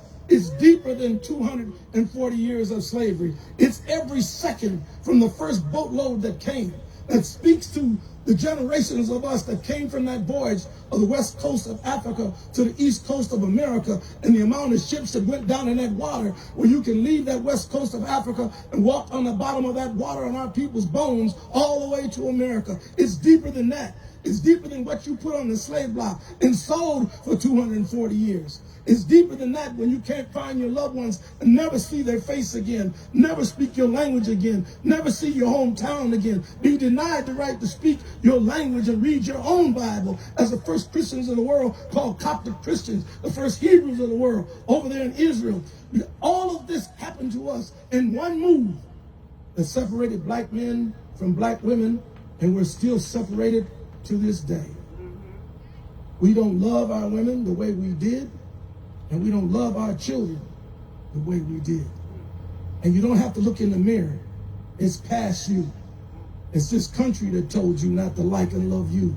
It's this country that taught you to destroy you, even on the silver screen called movies in the 70s. Every movie was negative. And we were doing negative stuff to black women, and we were talking to them in negative ways. All of a sudden, when we left hip-hop, They begin to flood us in rap with negative rap, always knocking our women, always calling the B and the H word, always using the N word on us. They've done everything to destroy our humanity and our human decency and our own respect and fairness between one another. It is unholy for most black women to go 30% of their life without a normal relationship with a black man. But it has been done in this community all the way back to what they call ABC, when they demanded the black man leave the home. All of this stuff is part of the same conspiracy to destroy a people who they say are American when it comes time to pay taxes and go to war. Come on. Thank you. Come on. Come on. Say it. Come on. Tell them the truth. I'm gonna be period. Perfect. Come on. Yo. Come on. I don't even know how to follow up with that. You know, Nick and Thomas had warned me about trying to follow up Elder Spike. So you know, just transparently, I'm just at a loss for words, and I just want to say I appreciate you and your wisdom and your continued resilience and determination and dedication. So at this time, we're going to transition into our family discussion. So I'm going to step off stage and I'm going to hand this mic over as I do a couple things all at once. And introduce two people who have poured into me, into this project, who have blessed us and committed to facilitating this family discussion about reparations and liberation, and then also facilitating a conversation tomorrow on generational wealth, tomorrow morning. So at this time, I want to introduce the community to the Black Family Blueprint, Adrian and Io Mack. Yes, son. Good afternoon, good afternoon. Yes. It's good to see everybody, good to see everybody. I'm excited to just be here to not only listen to powerful leaders, my elder, my professor, Spike Moss, Miss Julene Jackson, my sister Leslie, who's been leading us for some years now. It's humbled to be here on stage to share this with y'all, but just to be able to engage and to ask these questions and to kind of really help facilitate even more deeper thought on what does reparations mean to our people and reparative justice mean to our people. Sister Aya? Yes, I'll stand across. So as Black Family Blueprint, as a group, the two of us who are committed to really looking at solutions for Black families, we know that liberation and reparations is at the helm of what is required for Black families. And so we are so excited to sit down and have this talk, have a look-see at what it could look like for us from an intergenerational perspective. And so what we plan to do is just have a conversation. We know that a multi-layered approach is necessary, and we know that that requires many solutions. And so that's what we hope to hear, is all of the many solutions that we need, that we can be at the head of to drive towards solutions and positive outcomes for Black families. Absolutely, absolutely. So without further ado, I want to just start getting into the questions. And in facilitating our center around the families, as we hear the questions, think about the response in terms of what does it mean to build the family, the Black family institution back up, okay? And so each question, at the center of it, the Black family is the stabilization, is the peace that Spike Moss has been teaching us for years, that at the root of what we do in our community and all activism and all leadership, if we're not obligated and accountable to that Black family, then we don't know what we're doing. We're misguided, okay? And so in thinking about that, when we think about reparations, when we think about a justice claim for Black folks, what is the current leadership? No, I don't even want to look at it in terms of the leadership yet. I'm going to think about it in terms of how does it manifest? there's many different ways that we've come to understand, and there's many discussions on a national level to a local level on what reparations will look like in its manifestation form. We've seen evidence in Illinois, where we've seen an example of reparations. We've seen reparations show up in Georgia in certain prospects. We have a bill in California that's only made certain inches, but it has a certain manifestation on a local level. But what does reparations look like in terms of either institution or payment form? Whoever wants to go first. Payment form, what that look like? You got the mic. Grace and peace, everyone. Grace and peace, you all. Leslie E. Redman here, and Elder Spike says so much. He says so much what I already agree with about reparations, but when Brother Adrian was talking about the Black family unit and something that could be given to our community to help to restore it, I immediately thought of the welfare system, right? That our family should not be in a position to receive resources and support. We have to eliminate the Black man out of the household, right? That is a grave injustice, and it has tremendously broken down our inner city communities. And so I would say for our communities to be able to receive resources and support without the caveat of having the Black man eliminated from the household, right? So that's just one tangible thing I think about. Absolutely, thank you. I guess I'll piggyback with that. Working in housing the past 6-7 years, you're able to see up close what's going on inside of families, inside of the households. And something that Sister Leslie just spoke on regarding the welfare system. Again, I was just talking to a sister the other day who wants to enroll in the individual development account program, but she's afraid to, because in order for her to save up for a home, she has to make more income. In order for her to make more income, that's going to disqualify for her Section 8 voucher. So she's afraid to be able to take that leap because she's afraid that the safety net's going to fall and no one's going to be able to help her if she falls through the cracks. So how do we, again, help not just women, but families in general understand that in order to get to where we're trying to go as a people, we have to stop depending on these systems that are in place to keep us where we are. So that's something that I've been trying to preach when it comes to helping people get over the next level, becoming a renter to a homeowner. How do we, come from just being a customer to a business owner? So, just taking the fear out of, the conditions that we've been brought up to and some of the experiences that we've gone through, just putting our trust back into ourselves and our communities and knowing that we can do it in this society because we don't have to depend on the government or some system in order to achieve our goals. Absolutely. Thank you, sir. I'm sorry, I didn't introduce myself. My name is Rachel Hudson. I'm actually a transplant from Minneapolis, Minnesota, from Louisville, Kentucky. Been up here about 4 years now. Yes, Louisville, that's my spot. Yeah. So North Minneapolis reminds me of West End Louisville. I couldn't wait to get involved in the community when I first moved up here, so I'm grateful for that. I do work at the Urban League Twin Cities as the Housing and Financial Capabilities Manager.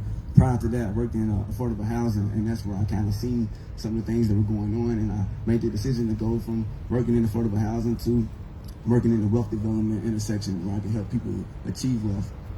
Congratulations, brother. Thank you. I think one of the things that two things for the moment, ditto. One, I'd like to say, one of the things that I've been saying is that I think that integration has done us in. And I think that that's one of the things that we need to really be very clear about. And two, I think that we need to spend more time really solidifying and building the relationship with our indigenous brothers and sisters.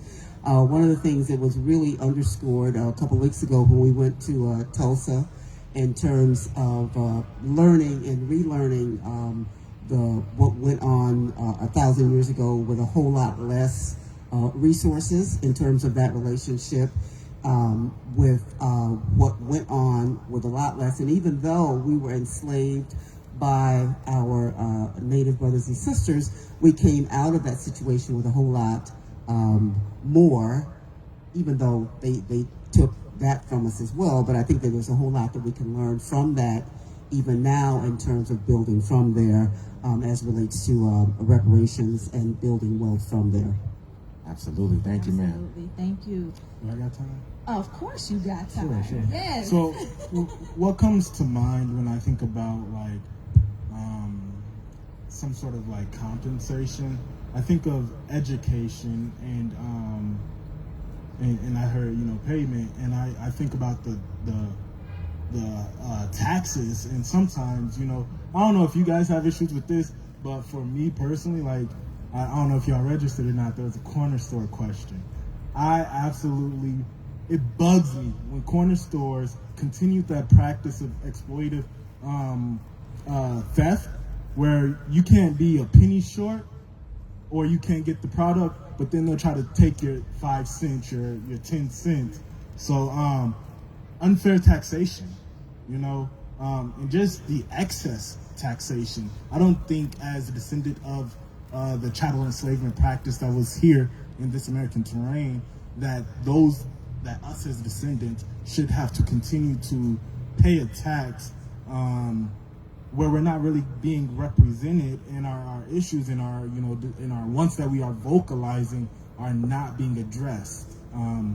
So education, I don't think we should be charged for higher education access, and I think that we should also be able to create different alternative and non-traditional pathways so that we can continue education, even if it's not in the traditional capitalistic debt-infused framework. Absolutely, sir. Let me start with you. On those slave ships, there were storms that sunk those ships. There were fires that sunk those ships. And then when anti-slave ships would catch up, they would hang the captain to the mast and still sink the cargo, or 400 to 500 of our people. So they created a system, and it was the Jews that created it, and it's still here today. It's called insurance. And they insured the heads of the slaves so that the ones that didn't make it, you didn't lose your profit. Now, why is that associated with what you just said? Princeton, Harvard, Marquette got that money to build those colleges from that insurance money. We need to be exempt from paying college funds for colleges that we actually built on the backs and suffering and misery of our people. Now, when you look at the welfare system, and a lot of us know that, that was a public announcement, we're moving the man out. But let's back up. They moved the man out on the slave ship. That's where they moved him out. When he could unshackle you and take you upstairs and rape you and do whatever he wanted, and we were shackled to the floor, unable to protect you and show we even loved you enough to fight for you, because we're shackled to the floor. One time we got up on the slave block, he separated us again. You going not only to another town, maybe another state under another name, to never drop eyes on your daddy, your lover, your kids again. So the separation thing started back then, so they knew what to do when they got to ADC, today called welfare. Now, and one of the problems that happened that black men don't understand, for any black men listening to this, black women are responsible for about 85% of all nurturing in our family. You gotta be clear on that. Put your shoe on like this, son. You got it on the wrong foot. Button your shirt up like this, son. You got it buttoned up wrong. Hold your toothpaste like this, son. Put it on your brush like this. Black women do that. Hold your fork like this. Say your prayers before you go to bed, son. Say your lessons at the table, son. So I gotta get to her, because she's the one that prepares you for the world. I'm gonna take her out first and separate you from her first, and I'm gonna get in her head where she's only thinking what I want her to think, and that's what she's gonna drop on you as a boy, and I'm gonna change the culture that came here with you. You see what I'm saying? I'm gonna change the culture that came here with you. So I'm gonna close with this. Here's his words. Love, honor, respect, and fear thy master. Hate thee and those who look like thee. Listen. Powerful. Is it okay? Thank you. This is getting so good. You already know. You already know.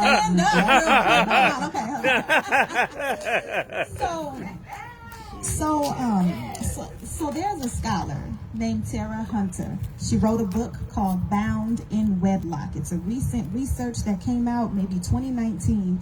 And in this book, she talks about Black intimacy, Black marriage, Black relationships from the beginning of time of Black folks being enslaved here. She talks about the process of enslavement and how nuanced and complicated romantic relationships were. And in chapter 6, which we just read, she has this chapter called Reconstructing Intimacies that is talking about what Black intimacy looked like during the period of Reconstruction, when people, after the Emancipation Proclamation, when people were leaving the plantations to go find their loved ones and try to reconstruct the Black family that had been totally dismantled and destroyed in the process of enslavement. So my question is around, as we think about reparations, what role does marriage, romance, and Black intimacy have? Because in this chapter, one of the things that she says is that romance at that time, romance was in northern ideal, and that people didn't get married for romance in this lovey-dovey kind of in the clouds kind of thing, but it was like that you can't survive on your own at that time. And so that is my question. What is the role of romance, relationships, marriage in the fight for liberation and reparations for our people? No, don't duck. Stand up. Amen. No, seriously, I love love, okay? Anybody know me know that. I love love, and I think that it's so important. And Black love is revolutionary, right? That's why I love to see y'all too. Y'all don't know how much it warms my heart, because it's one of the hardest things to do in America, to love ourselves and then to love each other and then to have faith to reproduce and bring back Black babies into this world. And so when I think about it, you know, the Bible says it's not good for man to be alone. We know that from the beginning. And as you were talking, I immediately thought about our good sis, Assata Shakur, right? And how they reproduced even in the jail cell, right? And she was scared, right? Like, we can have a baby in these conditions, but we cannot let our fear lead us.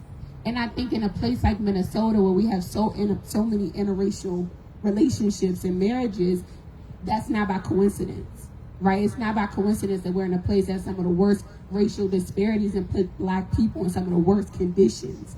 And so when I think about repairing our community, Black marriage and Black love is at the center of that. I don't think that we can repair without Black love. So y'all know, anybody know, they know, I be talking to all the young people like, get you a Black woman, amen? And I'm gonna stand on that, okay? Get you a Black woman, because it matters. And what Elder Spike was saying is, you know, we're basically giving our kids away for free when we don't reproduce with each other, right? And so now we have a choice. And it's important that we choose each other, because as Elder Jackson said, this illusion of integration has really confused us, right? We're very confused. We're in a strange land. We barely know who we are, right? And so I think Black love is everything. That's what I just want to say. I done got Miss Jackson up. Acting up. So why we gotta sit here with that bully? She's bullying us.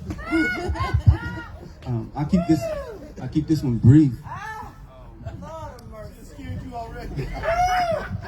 I was talking to Sister Leslie about something similar to this topic the other day, and you know, also how just over time, you mentioned it earlier, you know, a woman couldn't survive without the man, right?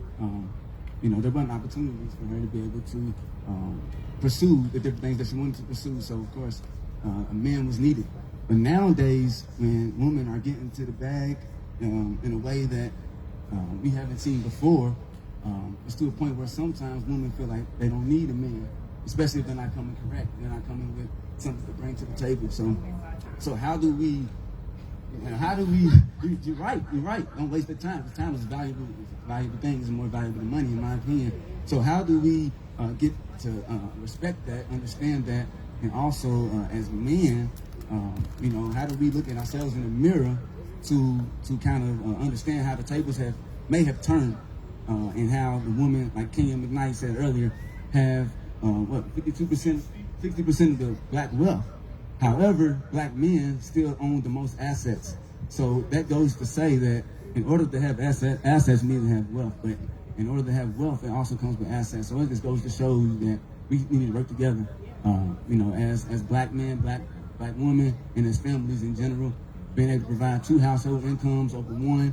I've been one of those people who I've seen my mom get married multiple times and my dad get married multiple times. But each time we've always had multiple household incomes. So we was able to, kind of get through some of the things that we wanted to do. We was able to, just survive and live better off simply because we had 2 folk to look up to, 2 folk who may be able to chip in with whatever it was we needed. How do we get back to that? I know the ratios is kind of outrageous. There's less men than women right now, but when it comes to fixing the prison, the high school to prison pipeline, when it comes to closing these gaps where we could bring more men into the fold, into the market, because a lot of times they're bound to some system, some jurisdiction that's keeping them from being able to even participate in black love. So I keep it at that. Solid. Hello. Oh, I want to just go back to the first question too, that there are other ways too in terms of reparations. For example, when we were driving to Tulsa, my child has it. I mean, I have a lot of children, including you, but the one that I birthed, the one that kicked my butt for 9 months, has a heavy foot sometimes, and she had both of her lead feet in the tank, almost doing 100 miles an hour. We were going through Iowa. She's out there somewhere on the phone. She's at a meeting somewhere. But anyway, she got stopped, pulled over in Iowa of all places. White boy, almost doing 100 miles an hour. He pulled her over. She decides at this point that she's going to talk about reparations. Wrong time, but made sense. She's out there somewhere. But it made sense, reparations, wrong time. So, so the cop said, well, after he's writing the ticket, and so then he said, well, you can sit here for 40 minutes while I go pull a deer out of the fence, or we can go to jail. But he decided to give her a ticket. But then it got me to thinking that that's another level of reparations, because then that's also how we spend a lot of time in jail and so forth and so on. And so as I thought some more about it, it also puts us in a position sometimes to spend time in jail and those kinds of things. So there's more than just money that's also connected to reparations. It's just that was not the time for us to begin to talk about reparations, because we still needed to get down the road to Tulsa at this point. And so I just throw that out, that it's more than just money in terms of reparations. So I just wanted to go back to other things in terms of reparations while I was thinking about it. Thank you. I ain't going after you.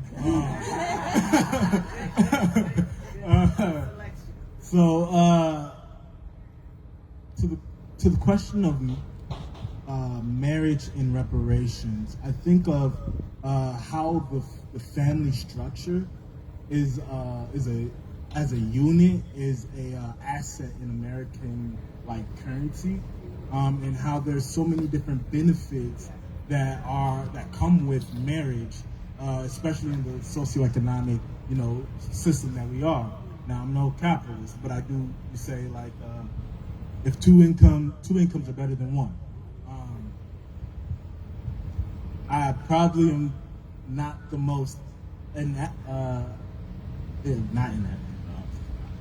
I'm not married, but so I'm gonna keep my comments to marriage into that context of reparations. I think that it's a great vehicle for economic development, and to take advantage of some of those systemic things. Oh, and to take, I wonder how much they did not hear. And to take advantage of some of those systemic benefits, as long as we're here, because y'all know my saying, reparations or revolution. And black love is revolutionary.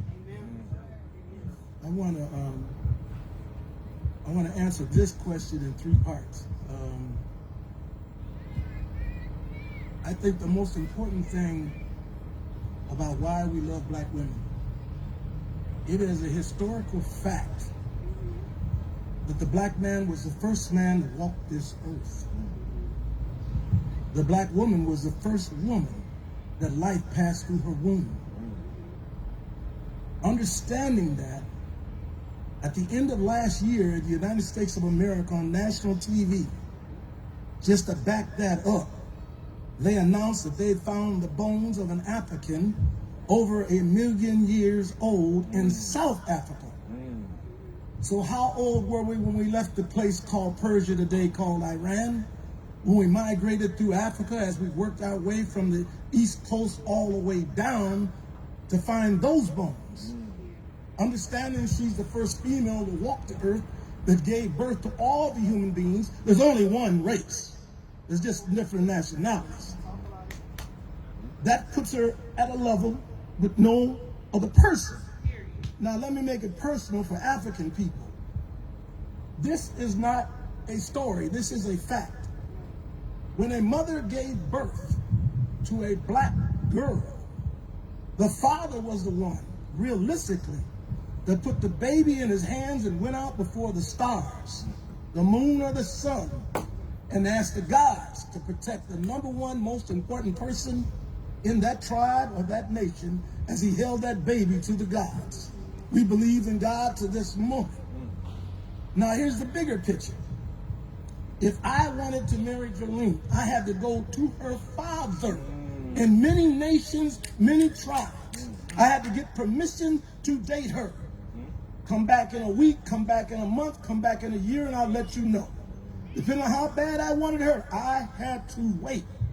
When I came back, the father set the terms because she was still that precious in the black family. He set the terms of how you date her. If you decided the two of you to get married, you had to go back to that black father and ask for permission. Come back in a week, come back in a month, come back in a year, I'll tell you. If you wanted her that bad, you waited. When you came back to get her, the father said, understand this. Your daddy got 1,000 acres, 1,000 head of cattle. I want half for my daughter. Depending on how much your daddy loves you, he paid that price. That should tell you historically what she meant to the black family. To get to a level where you pull up in a car and blow the horn and tell her, come on, B, let's go. And we got to think about that, because the value that Elder Spike put up is the value of what the woman meant to the wealth and the assets of the black family.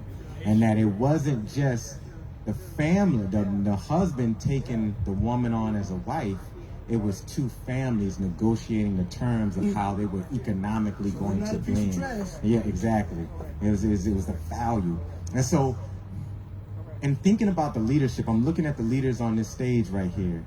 And being from Louisville, Kentucky, it made me think that Pastor Kevin Cosby, at Simmons College, 2 years ago, he hosted a conference for a reparations movement called the American Descendants of Slavery, okay?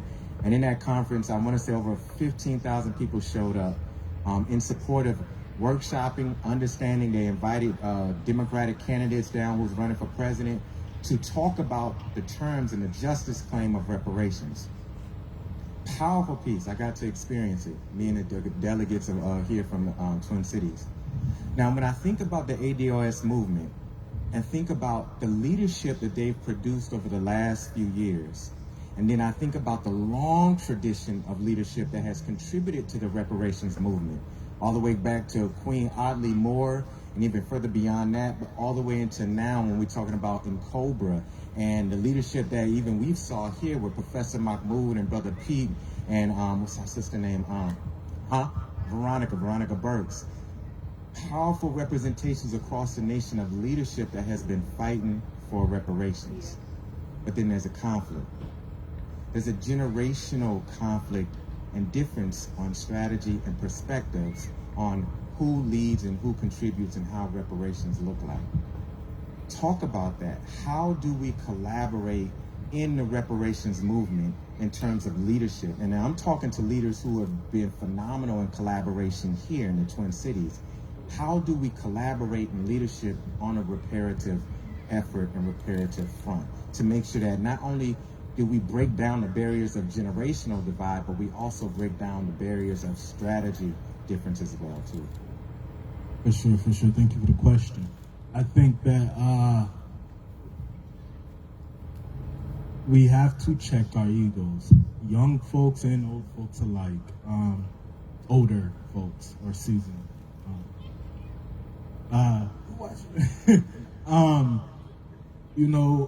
There's a saying that hurt people, and there's also another saying that you go through stuff, but you really got to go through your stuff to be able to reflect and to understand more intentionally and more clearly through the experiences and being present, right? Like I said earlier, it would be preposterous of me to host an event about reparations and then only have young folks on its leadership planning and stage, right? That'd have been wordless. So I think that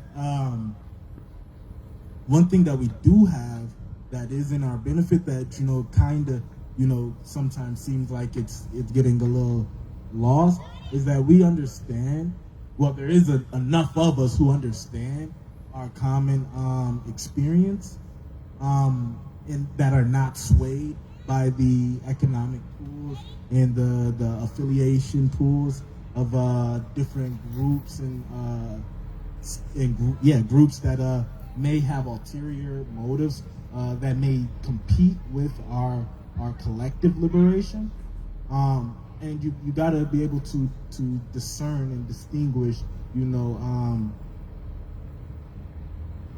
not only for yourself, because one, like we've been saying it as a consistent theme, you have to check yourself first before you go and engage with others. You gotta clean up your house, clean up under your rug before you go outside to meet your neighbors. And that goes across not only the generations, but also just across all elements of socioeconomic and just really social life. Humbleness, humility, intentionality are things that I would say is an opportunity that we have in our tool bucket to be able to make sure that we're really intentional moving this work forward. Because I ain't trying to go through the same stuff that you guys, the same potholes that y'all already fell into, right? It'll be really insane. And I do know that y'all might have found some type of, way to tweak the dance move, so to say, so that, I could learn the dance move a little bit better. And then I'm knowing y'all probably, been watching them a lot longer than I, so now, I'm in connection, and I'm also able to see, what else did y'all add to the potluck or, whatever is the dish or the dance move. And it's in my interest to make sure that I am being present when you guys are offering your experiences and expertise and your lived testimonies. So that's my response. Thank you. That's good. Did you want to go? Okay. So, quick little story. Hi, Louis Blaze. Hi, brother. I saw Kevin Reese too. Kojak. Hi, y'all. So, when I moved to Minnesota, I was 22, right? I'll be 30 in March. Look at God. Amen. But I gained a little bit of wisdom. I did, because I love collaboration and I love peace. But I realized that we're not going to all like each other and we're not going to all have the same strategy. And I think sometimes speaking of romance, I think we don't look at history for what it is, but what we want it to be, right? I think about somebody I love, Carter G. Woodson. He had issues with a whole bunch of people, okay? He would write it down and publicize it and some more stuff, right? And a number of people, right, they didn't see that eye to eye, whether you're talking about Booker T. Washington and W.B. Du Bois, or whether you're talking about Garvey and W. Du Bois. There were so many people that had different strategies. And so we don't need to go all the same way or all have the same strategy. As long as we're working towards liberation, right?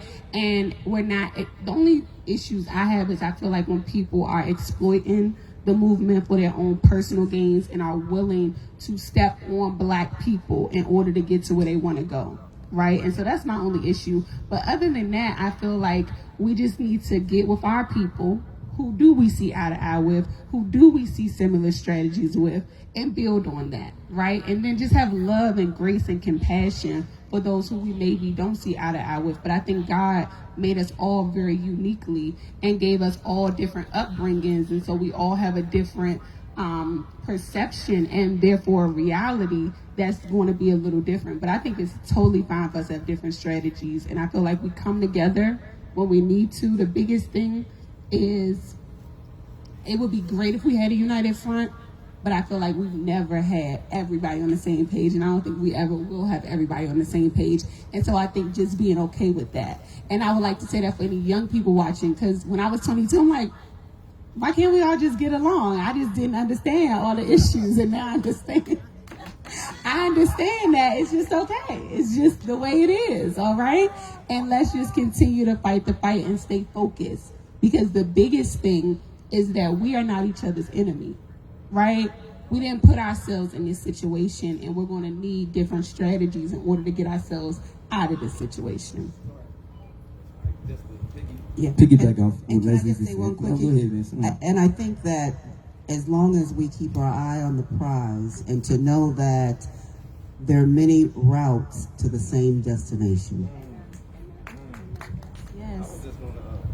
What our sister Deja Chattel shared with us earlier, we are not a monolithic people. So our ideas, our talents, our skills, the things that we bring to the table are going to come from all kinds of different variety.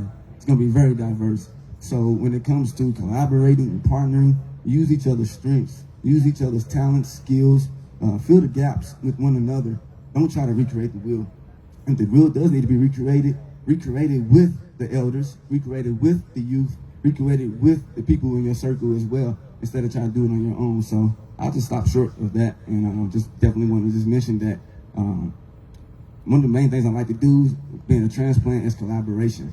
And Hassan, Kais, Louis, y'all can, ever since I met y'all, let's collaborate, let's work together, let's partner, let's do this. But now, Kais has been, let's bring in the elders. Now, I don't really have that relationship with the elders. I get into it with Reverend Belton, the CEO of the Urban League, all the time, because of his, I feel like sometimes he comes off very patriarchal. And it's like, yo, that traditional way that you're, trying to instruct and coach and teach is no longer being accepted and valued from people like myself, because you're coming off very disrespectful. You're coming off as not not someone that's not on your level, not your peer. So how do we bring respect to the table? How do we, be mindful of what each other brings to the table, regardless of the background, regardless of where they came from, regardless of where they're at right now? So keeping that in perspective as well. It goes back to what Kai said, checking the egos. Elder Moss, did you have? I know you were coming in on that one. One of the things I've said for years, and I strongly believe, even though the shackle's not on your wrists, on your ankles, it's in your mind, your spirit, your soul. And that's what kept our people from the masses joining in the fight to liberate our people. That problem is still here. One of the mistakes we made that we should have took from the Jews took every Saturday to open their churches and teach a Jew what it is to be a Jew. The reason we think we Negroes and that N-word and all that other mess we didn't put them schools together to make sure we had one mind towards each other with one love, with one understanding that we go forward. The fact that we have different ideas we're supposed to have. But when you don't have one mind about you, I'm a farm boy. The chicken was governed by the rooster. And when that rooster saw that chicken hawk in the air, he gathered the chickens and the chicks and took them into the coop. And he stayed at the door till all is clear. Because the one thing he knew, that bird there, he ain't gonna run with me. He ain't gonna be my friend. He ain't gonna be my brother. He ain't gonna be my lover. But he is gonna kill me and eat me. We are grown men with thousands of times the size of a chicken brain, and we ain't able to define who is the enemy. And when you don't do that, you make yourself the enemy because you won't define the enemy. So once you do that, now you come with what's your thought to combat with this enemy to change what? Freedom, justice. We don't need no equality. Now what we got as a people from Africa, the builders of the world, a society of empires, of the first education institutions, the first colleges in the world, the first reading and writing, the first math, the first medicine, that's who you are. But until we do what he did, go talk to the elders, how are you going to know? Now, if I'm wrong, why is there so many young people saying the elders didn't do nothing? Well, let me tell you about doing nothing. And I'm speaking as Spike Moss. I'm a farm boy born on my grandfather's farm. I was born on the kitchen table. The kitchen table is where we survived, where we were delivered. We were delivered at the hands of black women. Mine was my godmother, Aunt Betty. And they bring you in the world, midwives. Now, why is that important? Because your black behind couldn't go across the track to a white hospital. Listen! My mother lost 3 kids older than me on that table. But she was so in love with having a baby, she tried one more time. I survived it. My mother had 170 miles to go to the nearest hospital where blacks could be accepted. Many of her family died on that road to get to that hospital. You can't send an ambulance that far. You're dead anyway by the time it gets there. You don't know what we won for you because you ain't went through nothing. When you can't go to the public park, you can't go and see a movie show. You can't go in the store and try on nothing because you're black. You can't sit down and eat because you're black. You can't do nothing the white kids do. You can't go to the swimming pool. Even the carnival itself on the 7th day was the black day, and only the merry-go-round and the swing let us ride. So when you don't know, you're busy telling people what they ain't did for you that you can do. We never did until we fought for your right to do it. So you have to teach the lesson first so you value one another's struggle because yours is different than ours. I never seen my older brothers and sisters. They died on that table, brother. What kind of mama did I have that she willing to risk her life one more time for this son to come forward? What kind of love did that black woman have to go against them white folks saying, we ain't gonna help you. You ain't getting nothing for pain. Wrap a rag around this spoon, bite on it, and push. Y'all ain't went through none of that.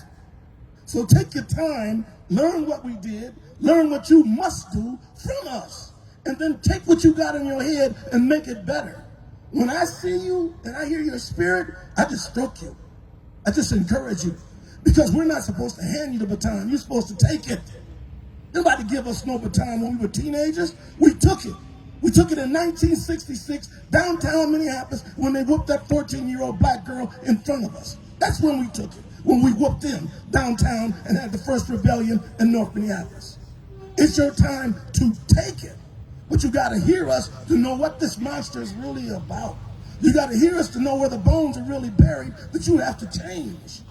And you have to hear us so you can become one instead of this trying to go to war. You are this trying to go to war. We can't even claim ourselves as a nation. Who are we? We the N-word. We Negroes. We colored. We spook. We coon. We disciple. We vice lords. We blood. Who are we? Why we never say African people born in this side of the world? So it's important that the lessons that he's hooking up right here happen, and then you got to have the same spirit We didn't join the Black Panthers and what I had was the Shaka Zulu Warriors to stand up to the police for free. We knew our lives was at risk when we made the Black Patrol. We didn't know they're going to let us give us a pass. They armed themselves, we armed ourselves. When we did the Soul Patrol, they armed themselves, we armed ourselves. And we fought back with our own spirit. And let me tell you one other thing that's more important. When the old people went out with the Civil Rights Movement, we went out with the Black Power Movement. Yeah, you want to live next to them. We want the same house they want in our own neighborhood. Yeah, you want to go to their school. No, we want the same schools in our neighborhood with better teachers. Yeah, you want to vote. We want to vote too, but we want to run for office. Yeah, you want to go sit down in their restaurant. No, we want to own our own. That was the Black Power Movement. That didn't come from old people. That came from young people. Snick, Core, all these people were young. All of them. So we expect you to pick that baton up. We die in vain if you don't. We did all of this for nothing if you don't. I went to jail in San Antonio, in Alabama, and Louisiana for you. I didn't go for nothing else. I don't do no criminal stuff, but I had no problem. One of the last things Jesse Jackson told me on a movement one day, we were fighting for the Mexican workers. And the police had so many, it looked like an army in front of us. And they was giving us a few seconds to clear out. And Jesse Jackson looked at me and he grabbed me by my arm. He said, "Come on, Spike, let's go." And he went straight at it. And I'm gonna live and die on that. You better have that spirit. You better have that courage. You better have that understanding and that faith. And you use your elders to know what they went through. And in closing, let me share this with you. How many of you here know about the 91 days in North Minneapolis? Did you know about it? 91 days of fighting back with guns when Martin Luther King died, when we made the Black Patrol. This city, this state, had 4, 5, 9, and 11 to keep the world from knowing there was a race war going on in North Minneapolis with guns for 91 days. When people say ain't nothing been done for them, the majority of the soldiers were you. There wasn't that many old people. The majority of the soldiers were you. The men and the women were you that fought sometimes 3 shifts a day because they decided to shoot at everybody black, go down Penn, turn on Plymouth, shoot at any black walking. And they came that way. When we armed ourselves, we fought back for 91 days. I don't know what your 91 days will be, but you better hear me. Oh, yo, okay. Sister Ayo, can I elevate something real quick? Okay, wait a minute. Just a quick note, because Okay, Elder Moss just wait. Okay, sparked we in gotta my keep head. it on that note. We gotta keep it on this note, because this is the perfect. It is. It's going to be on the note. I just got to say this one piece. Elder Moss started off and said that the Jews, they open up the synagogue on Saturdays to do these educational pieces. And even though that's not an institutional practice across the nation of black folks, in Minneapolis, we once had the Way. And the Way was that temple that opened up and taught the black community for years. And we have to elevate that institutional practice and historical reality in our community. Absolutely, and as we know, that is why we are here right now. Getting all of the golden nuggets, y'all, so good. This is so good. Okay, so Elder Spike Moss, you were just talking about this 91 days that is really important to talk about. There are there's a couple books out that talk about the Black Revolution and black people with guns. There is Negroes with Guns, written by Robert F. Williams, and then there is The Negro and the Gun, which is a deeper research around Black Revolution, Black liberation, and the role of firearms and weapons. And so we know that the first laws on the books around weapons and firearms were specifically for black folks, for African people, to not have any weapons to be able to fight for their liberation. And that's just the truth. And so as time continues to progress, more and more laws get on the books to keep firearms out of the hands of black people. So I don't know if some of you may have seen my little 7-year-old in the green shirt. He ran up to me and I sent him off on his way, and he came back and he was holding this in his hand, and he said, I know y'all can't see it, but I'm gonna show the panelists. He said, "I found a bullet over there where we were playing." And so we know that black folks are disproportionately impacted by gun violence. We know that it continues to happen over and over and over again. And we also know that Harriet Tubman, she kept a little something, something on her back. And we know that Ida B. Wells talked about having a Winchester rifle sitting on the mantelpiece for the fight for freedom. And so I just want to pose a question to the panelists, and it's kind of a dual question about how do we reduce the ways in which the delusion of white supremacy continues to implode upon us? How do we deal with the internalized oppression and the internalized white supremacy that we're dealing with? And also, how do we kind of flip that so that we're not finding these on a high school track in our community, to where a 7-year-old doesn't have to know what this is? How do we do that, and what is the role in that with our liberation and reparations for our people? 100%. Brother Adrian, I pray I'm not speaking out of turn, but I really just want to say this. I want to salute Brother Adrian, because some of you know when the uprising was going on, we know that there were a lot of white people burning our buildings. And there were so many people in North Minneapolis, and I ended up helping make Sammy's a headquarter. But long before we got out there, Brother Adrian was holding it down, and so many brothers. So I just want to make sure that we say it wasn't 91 days, but there were a lot of days that there were brothers right over here in North Minneapolis. A lot of the brothers that society would like to throw away. I called them the boys from the hood. They pulled up, they was like, hey, you with the NAACP? Just know we out here, we got your back. And a number of them pulled up. So a lot of time we talk about where the brothers when stuff like that goes down, and I want to note that they were around, right? I think it's so important for us to, one, be able to protect ourselves, and they do go to extreme. I think that's what all of this creating super predators, right? Make us out to be super violent, super evil, so it can say, oh no, they don't need guns in their community, right? Even the violence that you see in our inner cities, right? That's an agenda as well, because as Elder Spike talked about, we're not the ones bringing these guns into our community, right? And when you have extreme levels of poverty, right? When you have lack of opportunities, when you don't understand who you are, whose you are, and who your brothers and sisters are, you have things like this happen. When you don't have any conflict resolution and de-escalation tactics and people really helping you to take a deep breath. Because you got a lot of stress, you got a lot of trauma, you got a lot of anxiety going on, right? And so you have these young people given semi-automatic weapons. They got gadgets that I can't afford, that I know they can't afford. So the question is, who's putting it in their hands? And why are they putting it in their hands? And we know why, because they want them to kill each other. One ended up dead and the other one in jail. That's the agenda. And so for me, you know, let me stand up for a second, okay? Shout out to the community activation bus that we're working on back there. Amen. We purchased an RV that we're transforming into a community activation bus. And we had our first session with NICAT, the Network for the Development of Children of African Descent. Would love for y'all to come to a session. I know you're one of my favorite Black families. And when I tell you, it was so amazing. It was so amazing to be able to build and learn about Black people or Africans in America who have contributed and done so many great things, and to recognize our communication styles and our family and the 21 standards for a healthy African family. I think that's a part of the foundation.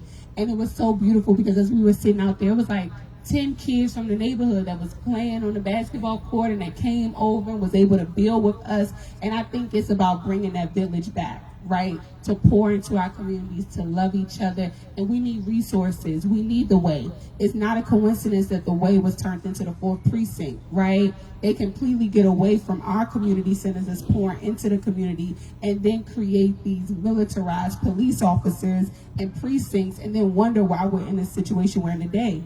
Right? Where are the skating rinks? Where are the movie theaters? Where are the arts and culture? Where are all of these things, right?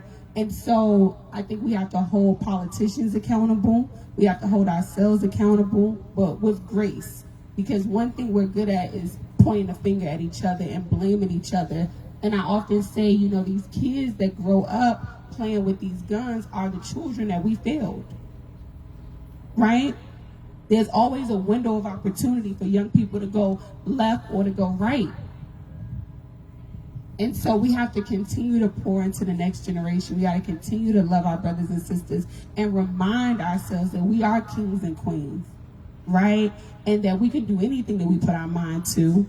And just the last point I want to make about the mental chains that are on us that Elder Spike talked about. Carter G. Woodson wrote The Miseducation of the Negro, and that is still so important to this day because Minneapolis Public Schools is literally indoctrinating our children to think that they are not good enough, to think that they cannot learn, to think that they cannot grow, right? And so it's so many things tied into one, but I just wanted to throw those couple of things out.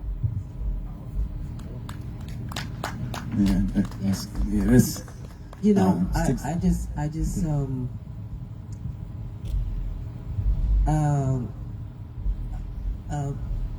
Brother Spike, and Leslie, you have no idea, and Brother Spike, you don't know, and actually my child felt it from afar. You felt it as well. Of my 72 years, for years, I have jokingly said to my siblings, I'm the oldest of 8 siblings, and I had always said that my mother prayed for me, and so I was the lucky child. Little did I know, my mother had 3 miscarriages before me. Now, those miscarriages didn't happen on a kitchen table. We're Army brats. She didn't get the kind of care at the Army hospital that the white women got. Thus the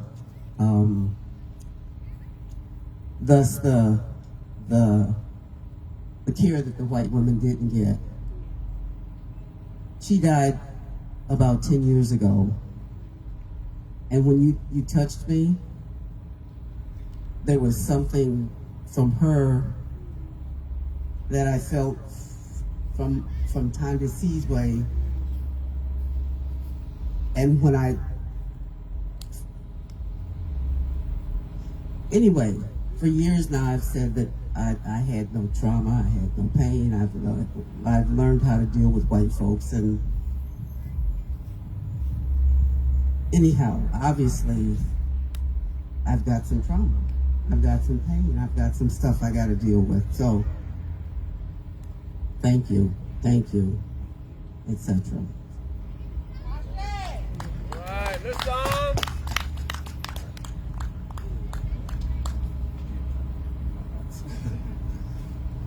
So yeah, when it comes to dismantling white supremacy in black communities and black lives in general, I think it's important for us to, reckon with ourselves. Like Brother Spike Moss said, looking back in history, learning about where we came from, knowing that we were kings and queens prior to where we are now, and understanding how we carried ourselves, how we behaved, how we loved one another. And then looking at how we are today, where we are today, it's like the total opposite. The music has changed, the way we dress has changed, a lot has changed over time, but sometimes change is good, so not all change is bad. However, looking at the different pillars that affect our community, health, education, housing, economics, and then civically being engaged in advocacy and things of that nature. How do we uphold the different systems, institutions within these different pillars that carry? My phone is doing its weird thing where it just goes where it wants to.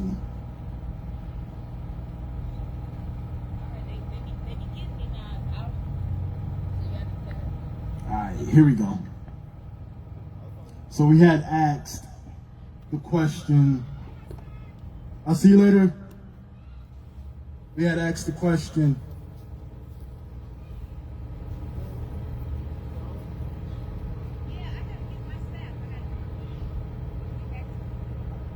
What are important institutions in any nation? What kind of institutions are already here? What is the impact of their work and what makes them important?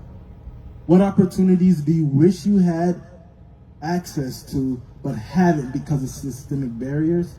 What kind of experiences have you had at the current street corner stores? What kind of experiences have you had when contacting law enforcement? Is there anything more you'd like to offer? So, to give a personal community-inspired resolution for institutional independence, I'd like to talk about the importance of autonomy for cultural autonomy for any nation, and state that it is vital that we collectively bargain as a unit. It is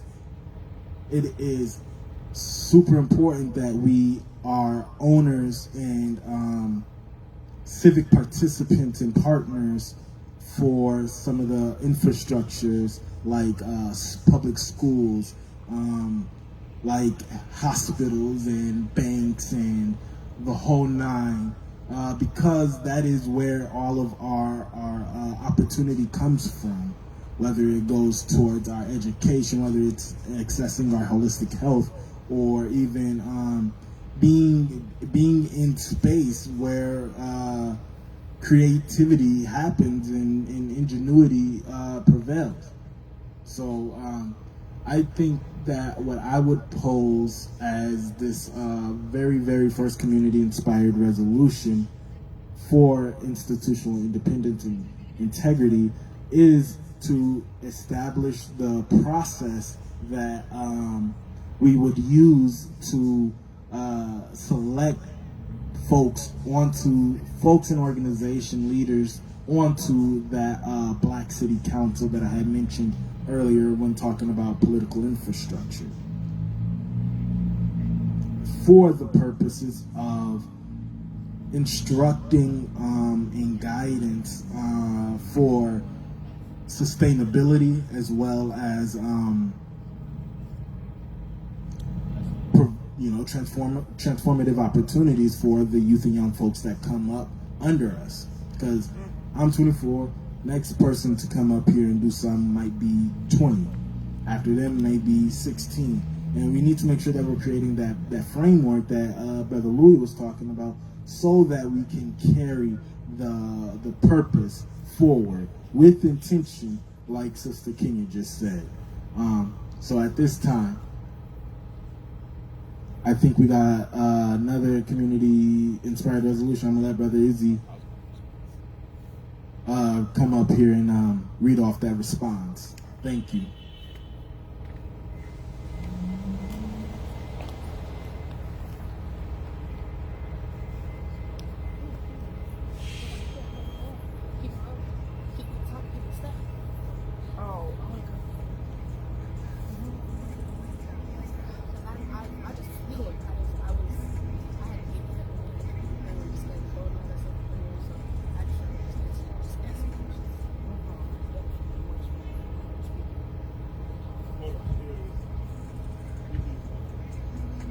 Got him put up.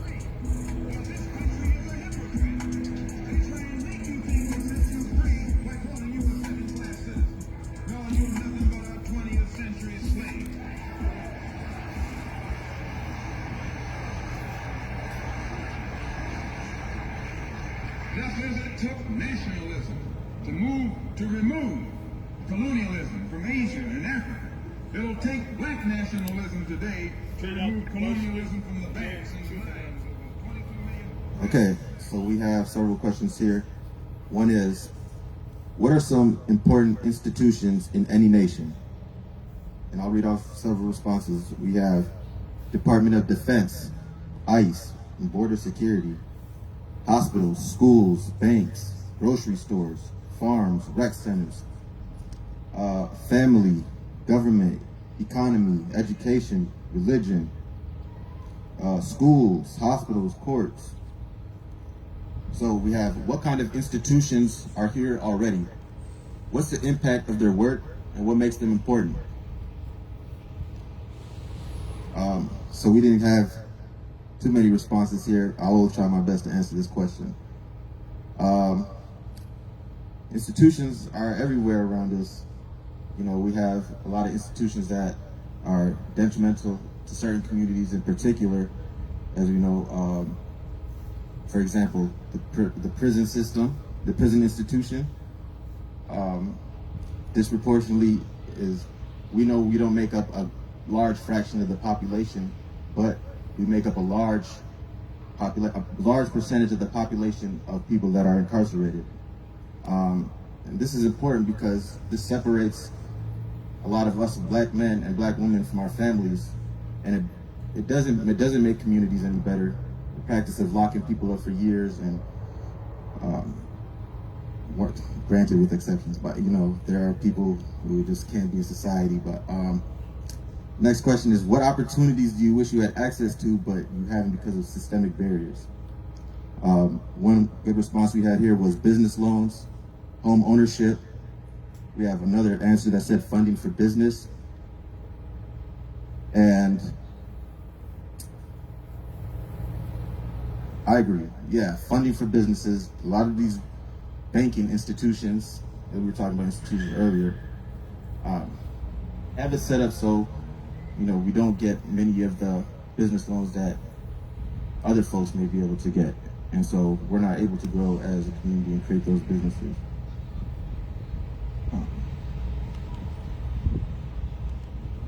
Anything more you would like to offer for consideration on this topic? I think I'm the background.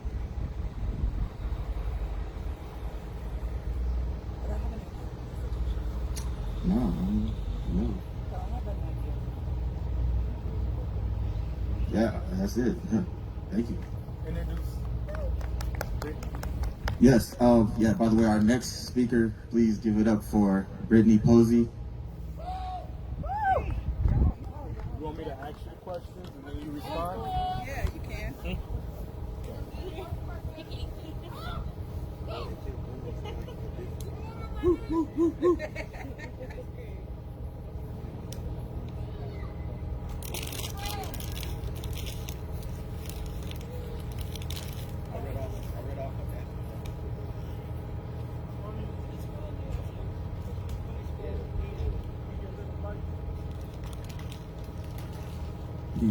Peace.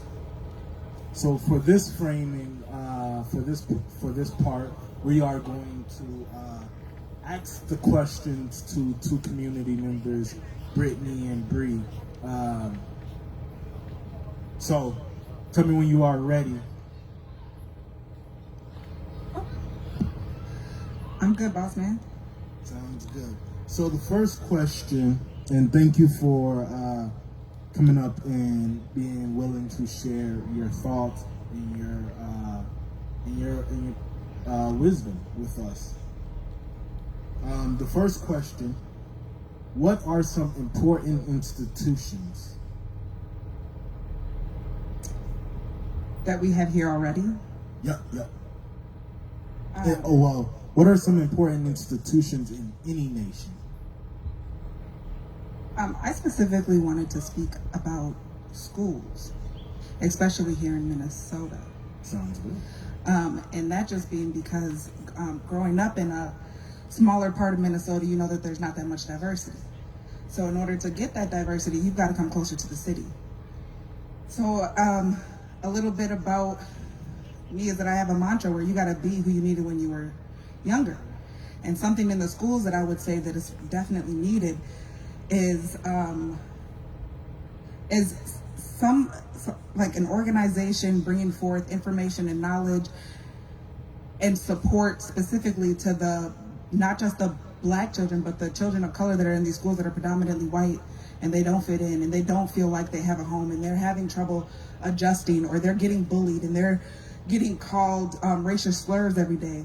How do they handle that? How do they balance their mental health while still trying to be a student for 40 hours a week and then go home, you know, and building that platform and building a space for them to be able to communicate, their frustrations or fears or even their just personal opinions about their experience with going to a school that's predominantly white, and just allowing them to be able to express themselves unapologetically is something very, very important. And that's something that's personally something that I went through, and I wasn't able to get that through the school that I was raised in with as much love. And I would say that is something that's definitely needed. And that's all I have to say about that. Okay. Thank you for sharing. That's the only question? Yeah, that's the only question. That's how I feel about institutions and schools, and we got to definitely just take care of our colored children, our people. Thank you, Brittany. So at this time, we are going to introduce another community member or community representative, Bree.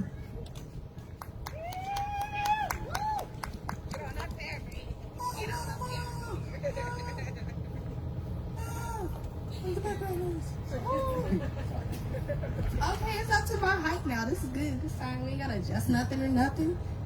No doubt. So I'm going to pose the second part, or the second question in this same foundational topic bucket of institutional integrity and independence. What kind of institutions are already here? What's the impact that you can gauge from their work? And one sec, you know this thing. Are we still on education right now? Or is this a different? This is institution. This is institution. Oh, it's like. But if you got something like to say to jails and stuff like that.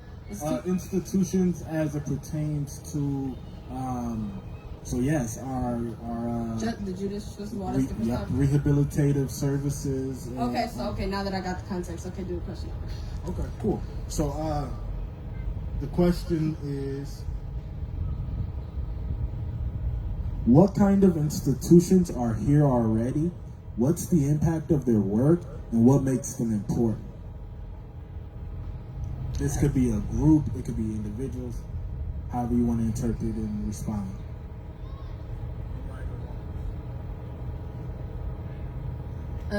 Okay.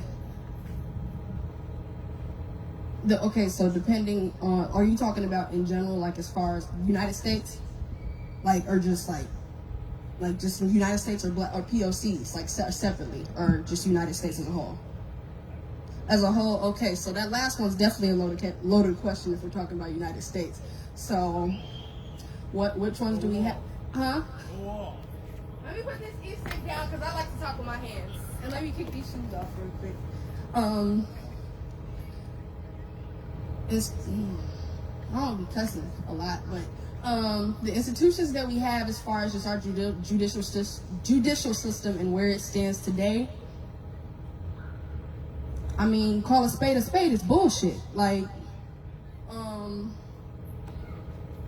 it's not working for, I mean, it's working for somebody, but it's not working for us. It's not working for us. We don't really we have a judicial system that was built off of a constitution that counts, the descendants of African slaves and Africans is 3/5 of a person. So that constitution was never in our favor in the first place. So how, when people go to trial for certain crimes, whether it's petty drugs or, manslaughter, different stuff like that, how are we able to thrive in an institution that doesn't even count people of color and, as 3/5, like you're not even counted as a whole person, so you can't be prosecuted like somebody else who's considered a full person in the United States of America. So let's get that out the way. And what was the second question again, so I can keep snapping? What makes them, what's the impact of their work? So you're talking about the judicial system. Let's do the second part. Yep. What's the impact of their work? Yep. It's destructive to the Black and POC communities. It creates a system that keeps a lot of our men institutionalized.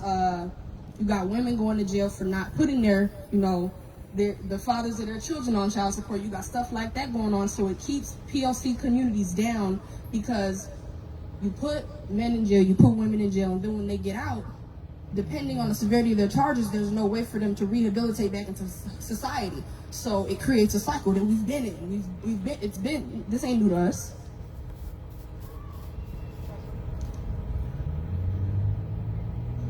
I appreciate you bringing that up because one thing that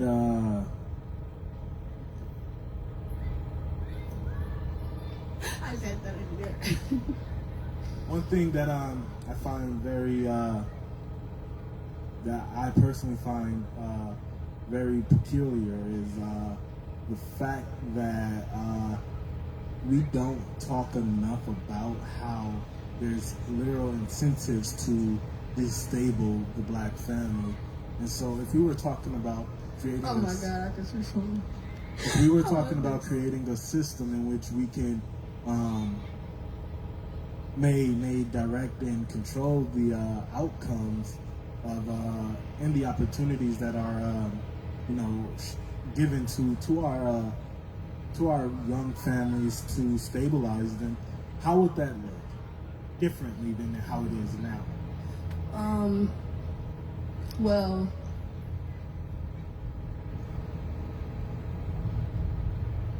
I'll have to like piggyback into my answer to answer that, but stay with me.